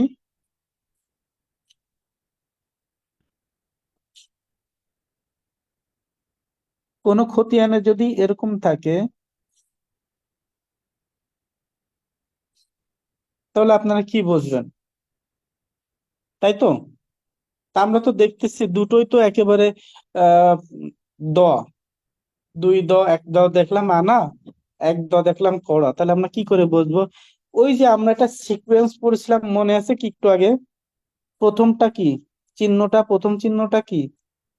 আনা। দ্বিতীয় চিহ্নটা কি? গন্ডা। তৃতীয় চিহ্নটা কি? কড়া। তারপরে কি? ক্রান্তি। তারপর তিল। এইটা আসলে ব্রেক করার কোনো সুযোগ নেই। কড়া কি কখনো গন্ডার আগে বসবে? ক্রান্তি কি কখনো কড়ার আগে বসবে? বসবে না। তো এই ক্রোমোলজি গুলো মানতে হবে, এগুলো জানতে হবে। আনার পরে অবশ্যই গন্ডা আসবে, গন্ডার পরে কড়া, ক্রান্তি এবং তিল। কিন্তু দেখা যাচ্ছে আনার পরে গন্ডা নেই, গন্ডা যদি সংখ্যা নাও থাকে তাহলে কিন্তু আনার পর ক্রান্তি কিন্তু আসবে না, কড়া আসবে। কিন্তু যদি এমন থাকে যে আনার পরে গন্ডাও নেই কড়াও নেই, তাহলে ক্রান্তি আসতে পারে, তাই না? তার মানে আনার পরে অবশ্যই গন্ডা আসবে, গন্ডা যদি কোনো কারণে না থাকে তাহলে কি আসবে? কড়া। কড়ার পরে যদি কোনো কারণে ক্রান্তি যদি না থাকে তাহলে কোনটা হবে? তিল। তাহলে আমি যে সংখ্যাটা লিখলাম, প্রথম সংখ্যাটা, তাহলে এটা কি বলেন তো? 12 আনা। 12 আনা, যেহেতু আনা সবার আগে। তারপরে এটা কি বলেন তো? 5 ঘন্টা। 5 ঘন্টা। আর তাহলে এইটা কি? 3 করা। 3 কড়া। তাহলে কি এইবার কি বুঝতে পারছেন? তাহলে কি একরকম হইলেও যে এটা কি আসলে গন্ডা বলা, এই যে আনা বলার কি সুযোগ আছে? না, সুযোগ নেই। তাহলে কি সবার মাথার ভিতর কি ঢুকছে বিষয়টা? ক্লিয়ার? জি, ক্লিয়ার। ওকে, তাহলে আমরা আনা শিখলাম, গন্ডা শিখলাম, কড়া শিখলাম, এবার ক্রান্তিতে যাই।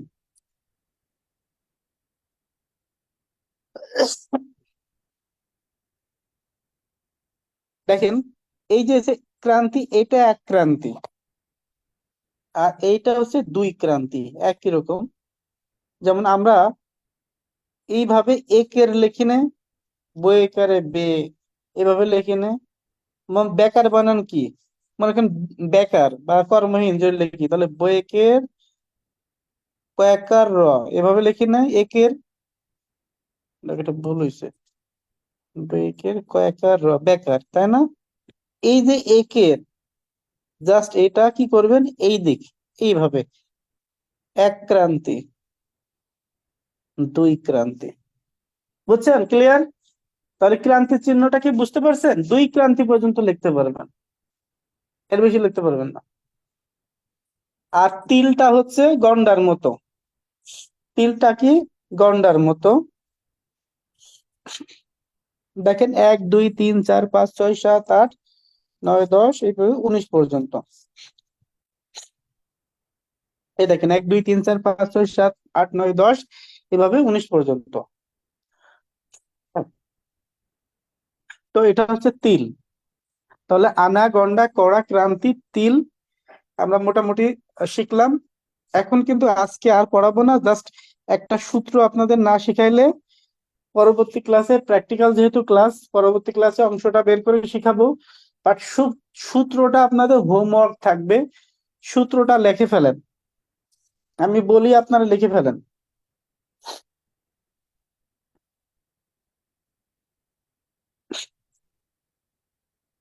সবাই কি খাতা কলম নিছেন? জি, নিয়েছি। লেখেন, সূত্রটা লেখেন।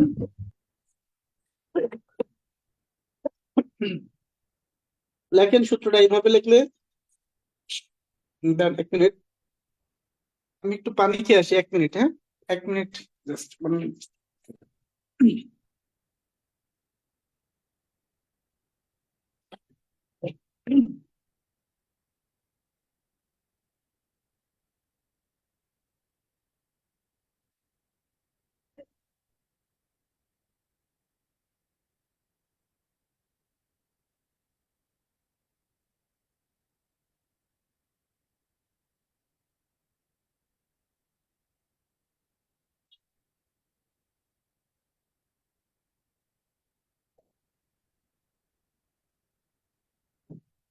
জি, শুনতে পাচ্ছেন?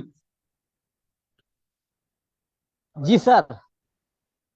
আমি খুব সহজ পদ্ধতিতে সূত্র লিখে দিচ্ছি। লেখেন, এক ক্রান্তি, এক ক্রান্তি দন্তের নয় তো, এক ক্রান্তি সমান 20 তিল, এক ক্রান্তি সমান 20 তিল, নাম্বার 1। নাম্বার 2 লেখেন, এক কড়া, এক কড়া সমান 3 ক্রান্তি। তারপর লেখেন, এক গন্ডা, এক গন্ডা সমান 4 কড়া। এবং তো লেখা হয়েছে সবাই, এক ক্রান্তি সমান 20 তিল, এক কড়া সমান 3 ক্রান্তি, এক গন্ডা সমান 4 কড়া। লিখছেন? জি, জি, লিখেছি। ওকে, এবার লেখেন, এক আনা সমান 20 গন্ডা, এক আনা সমান 20 গন্ডা। আর 16 আনা, এটা কিন্তু 16 আনা ইজিক্যাল টু 1 পূর্ণ সম্পত্তি। ওকে, তাহলে সূত্রটা কি বললাম? এক ক্রান্তি সমান কত তিল? তিল। এক ক্রান্তি সমান কত তিল? 20 তিল। এক কড়া সমান কত ক্রান্তি? 3 ক্রান্তি, তিল। এক গন্ডা সমান কত কড়া? 4 করা, এক আনা সমান কত গন্ডা? 20 ঘন্টা, এক পূর্ণ সম্পত্তি সমান কত আনা? 16 আনা। 16 আনা। 16 আনা। এইটা আপনাদের হোমওয়ার্ক থাকবে। আগামী ক্লাসে আশা করি এই সূত্রগুলো মুখস্থ করে আসবেন, হ্যাঁ? আর এটাই ছিল আজকের ক্লাস।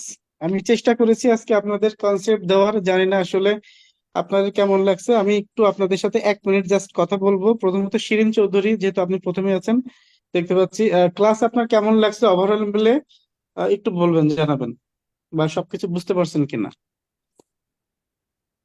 হ্যাঁ, ঠিক আছে, বোধগম্য। তবে আরেকটু ইমপ্রুভ করার জায়গা আছে, বা অনেক জায়গা আছে আসলে ইমপ্রুভ করার। তো কেমন? আপাতত না, আমি ফিডব্যাক গুলো ওপেনলি না দিই, অন্যরা আচ্ছা, ডিমোটিভেটেড হয়ে যেতে পারে, আমি আপনাকেই বলবো। ওকে, ঠিক থ্যাংক আছে, ইউ। Thank you. আচ্ছা হাবিবা, আমি সিভিলের তেমন কিছুই জানি না, যার কারণে আমার কাছে একটু কঠিন লেগেছে, বাট প্র্যাকটিস করতে হবে আমাকে আমার নিজেকে প্র্যাকটিস করতে হবে, ইনশাল্লাহ ঠিক হয়ে যাবে। আচ্ছা আচ্ছা, শিরিন চৌধুরী, আপনাকে একটা কথা বলি, এখানে আসলে ডিমোটিভ হওয়ার কোনো কিছুই নাই। এখানে বিষয়টা হচ্ছে যে আপনাদের যে কন্টেন্ট গুলো আমি আলোচনা করি, এখানে আপনাদের অনেকের ফিডব্যাক পজিটিভ আসবে, নেগেটিভ আসবে, কিন্তু বিষয়টা হচ্ছে আমার তো সবার কথা চিন্তা রেখে ক্লাসগুলো নিতে হয়, বুঝছেন? এখন আপনাদের যদি পার্সোনাল ওপিনিয়ন থাকে, অবশ্যই আপনারা ফিডব্যাক পার্সোনালি আমাকে দিবেন। কিন্তু দেখেন, আমি ক্লাস শুরু থেকে শেষ পর্যন্ত আপনাদেরকে চেষ্টা করি কিন্তু প্রত্যেকটা টপিক ধরে ধরে আপনাদের শেখানোর। তারপরেও আপনাদের হয়তো বা আপনাদের ভিতর থেকে আরো ইনকোয়ারি আসবে বা কোয়ারি গুলো থাকবে, কোনো সমস্যা নেই। আপনাদের যেগুলো কোয়ারি থাকবে এগুলো আমি চেষ্টা করব আপনাদের ফুলফিলমেন্ট করার। একটা ক্লাসে তো আসলে সবকিছু সম্ভব না, তাই না? তো এই আর কি। সাপা, আপনার ক্লাস কেমন লাগছে, বা ক্লাসে কতটুকু বুঝছেন? আলহামদুলিল্লাহ, আপনি যেভাবে গিয়েছেন মোটামুটি ভালো, পেসটাও ঠিক ছিল, আমার জন্য সমস্যা হয়নি। যদি আমি একবারে পুরোপুরি নতুন, I have no idea whatsoever, আমার কাছে ভালো মনে হয়েছে। বাট ওই যে কিছু কিছু ক্ষেত্রে যেটা হয়তো শিরিন ম্যাম মোস্ট প্রবাবলি উনি একটা মেনশন করেছিলেন যে কিছু প্রবলেম, আমার কাছে মনে হয়েছে যদি একটু আহ এই নয়েজ গুলা বেশ যদি একটু কন্ট্রোল করা যেত, যদি একজন কো হোস্ট বা এরকম থাকতো, তাহলে মনে হয় আমার আর একটু বেশি কনসেন্ট্রেটেড থাকতে পারতাম। এটাই আমার কাছে মনে থ্যাংক ইউ, হচ্ছে। Thank you so much. Zainab, Zainab বললেন আপনার ক্লাস কেমন লাগছে ওভারঅল মিলে? জি, মাহবুব আলম ভাই, মাহবুব আলম কি শুনতে পাচ্ছেন? জি জি, আপনার ক্লাস তো ফার্স্ট টাইম করলাম আমার। তো মানে আমার কাছে যতটুকু পড়েছি বা যতটুকু শুনেছি ততটুকু আমার তো খুব বেশ অসুবিধা হয়নি। আচ্ছা, thank you so much. Mehedi Hasan ভাই, জি ক্লাস আলহামদুলিল্লাহ। বুঝতে পারছেন কিনা, কোনো সমস্যা হচ্ছে কিনা? হ্যাঁ হ্যাঁ, কোনো সমস্যা হয়নি, খুব ভালো লেগেছে, ধন্যবাদ। আচ্ছা, সুফল ভাই। আমি জাইনাবকে একটু বলতে পারি? সরি, জি আর জি, সময় কি জানি হচ্ছিল, সমস্যা হচ্ছিল, আমি বলতে পারিনি, আমি খুবই দুঃখিত। আমার আসলে অনেক ভালো লেগেছে, এটা তো একটা অ্যাডাল্ট লার্নিং তো। আর আপনি আমি দেখছি অনেক এফোর্টস দিচ্ছেন। তো অনেক কিছু ডিসিপ্লিনের জায়গা থেকে আমরা হয়তো একটু সচেতন হতে হবে নিজেদেরকে। অনেক সময় এটা যদি কন্ট্রোল করা হয়, কেউ সবার কে মিউট করে দিলে আসলে এটা হয়তো অনেকে কথা বলতে চায়, তবে সেই ক্ষেত্রে হয়তো আমার মনে হয় যে একটু হ্যান্ড রেজ করার সিস্টেম রাখলে হয়তো মানে জি, সেভাবে কথা বলতে পারে আর কি। Over. Thank you so much. আপনারা জানেন একটা অনলাইন ক্লাস আসলে 1.5-2 ঘন্টা নেওয়া খুবই টাফ, আপনারা তো বোঝেন। তারপরেও কিন্তু সবার লিমিটেশন থাকে। তারপর আমি কিন্তু আপনাদের চেষ্টা করি, শুধু নট অনলি আপনাদের, আমাদের স্টুডেন্ট কিন্তু হিউজ, ট্রিমেন্ডিয়াস স্টুডেন্ট, কিন্তু অনেক স্টুডেন্ট। প্রত্যেকেরই কিন্তু আমরা আসলে চেষ্টা করি পার্সোনাল ভাবে প্রবলেম গুলো হ্যান্ডেল করার চেষ্টা করি, কিন্তু একটা অনলাইন ক্লাসে আহ আহ, আমি আমার আমার জানা নেই আসলে যে আপনারা যদি অন্য জায়গায় ক্লাস করে থাকেন আপনারা কম্পেয়ার করে দেখেন, এটাই এটাই শুধু, আর এটা ছাড়া কিছুই বলবো না। এটাই আমরা চেষ্টা করি আপনাদের জন্য, দ্যাটস ইট, এটাই। তারেক কাজিজ ভাই, ক্লাসে কোনো সমস্যা হয়েছে কিনা? না, আমার কোনো সমস্যা হয় নাই, আমি সম্পূর্ণ বুঝতে পেরেছি এবং নতুন কিছু শিখলাম। আমি বিষয়ের আগে সম্পূর্ণ ছিলাম অজ্ঞ। একটু জানা থেকে জানার জন্য ভালো লেগেছে আমার। কন্টিনিউ করবেন এভাবেই। Thank you. Thank you so much. তাহলে আজকের ক্লাস এখানেই শেষ করে দিচ্ছি। সো আগামী ক্লাসে আপনাদের সবাইকে অ্যাডভান্স আমন্ত্রণ জানিয়ে দিচ্ছি। তাহলে আজকে এখানেই শেষ করে দিচ্ছি। সবাই ভালো থাকবেন, সুস্থ থাকবেন। আসসালামু আলাইকুম। অনেক ধন্যবাদ আপনাকে। ওয়ালাইকুম আসসালাম।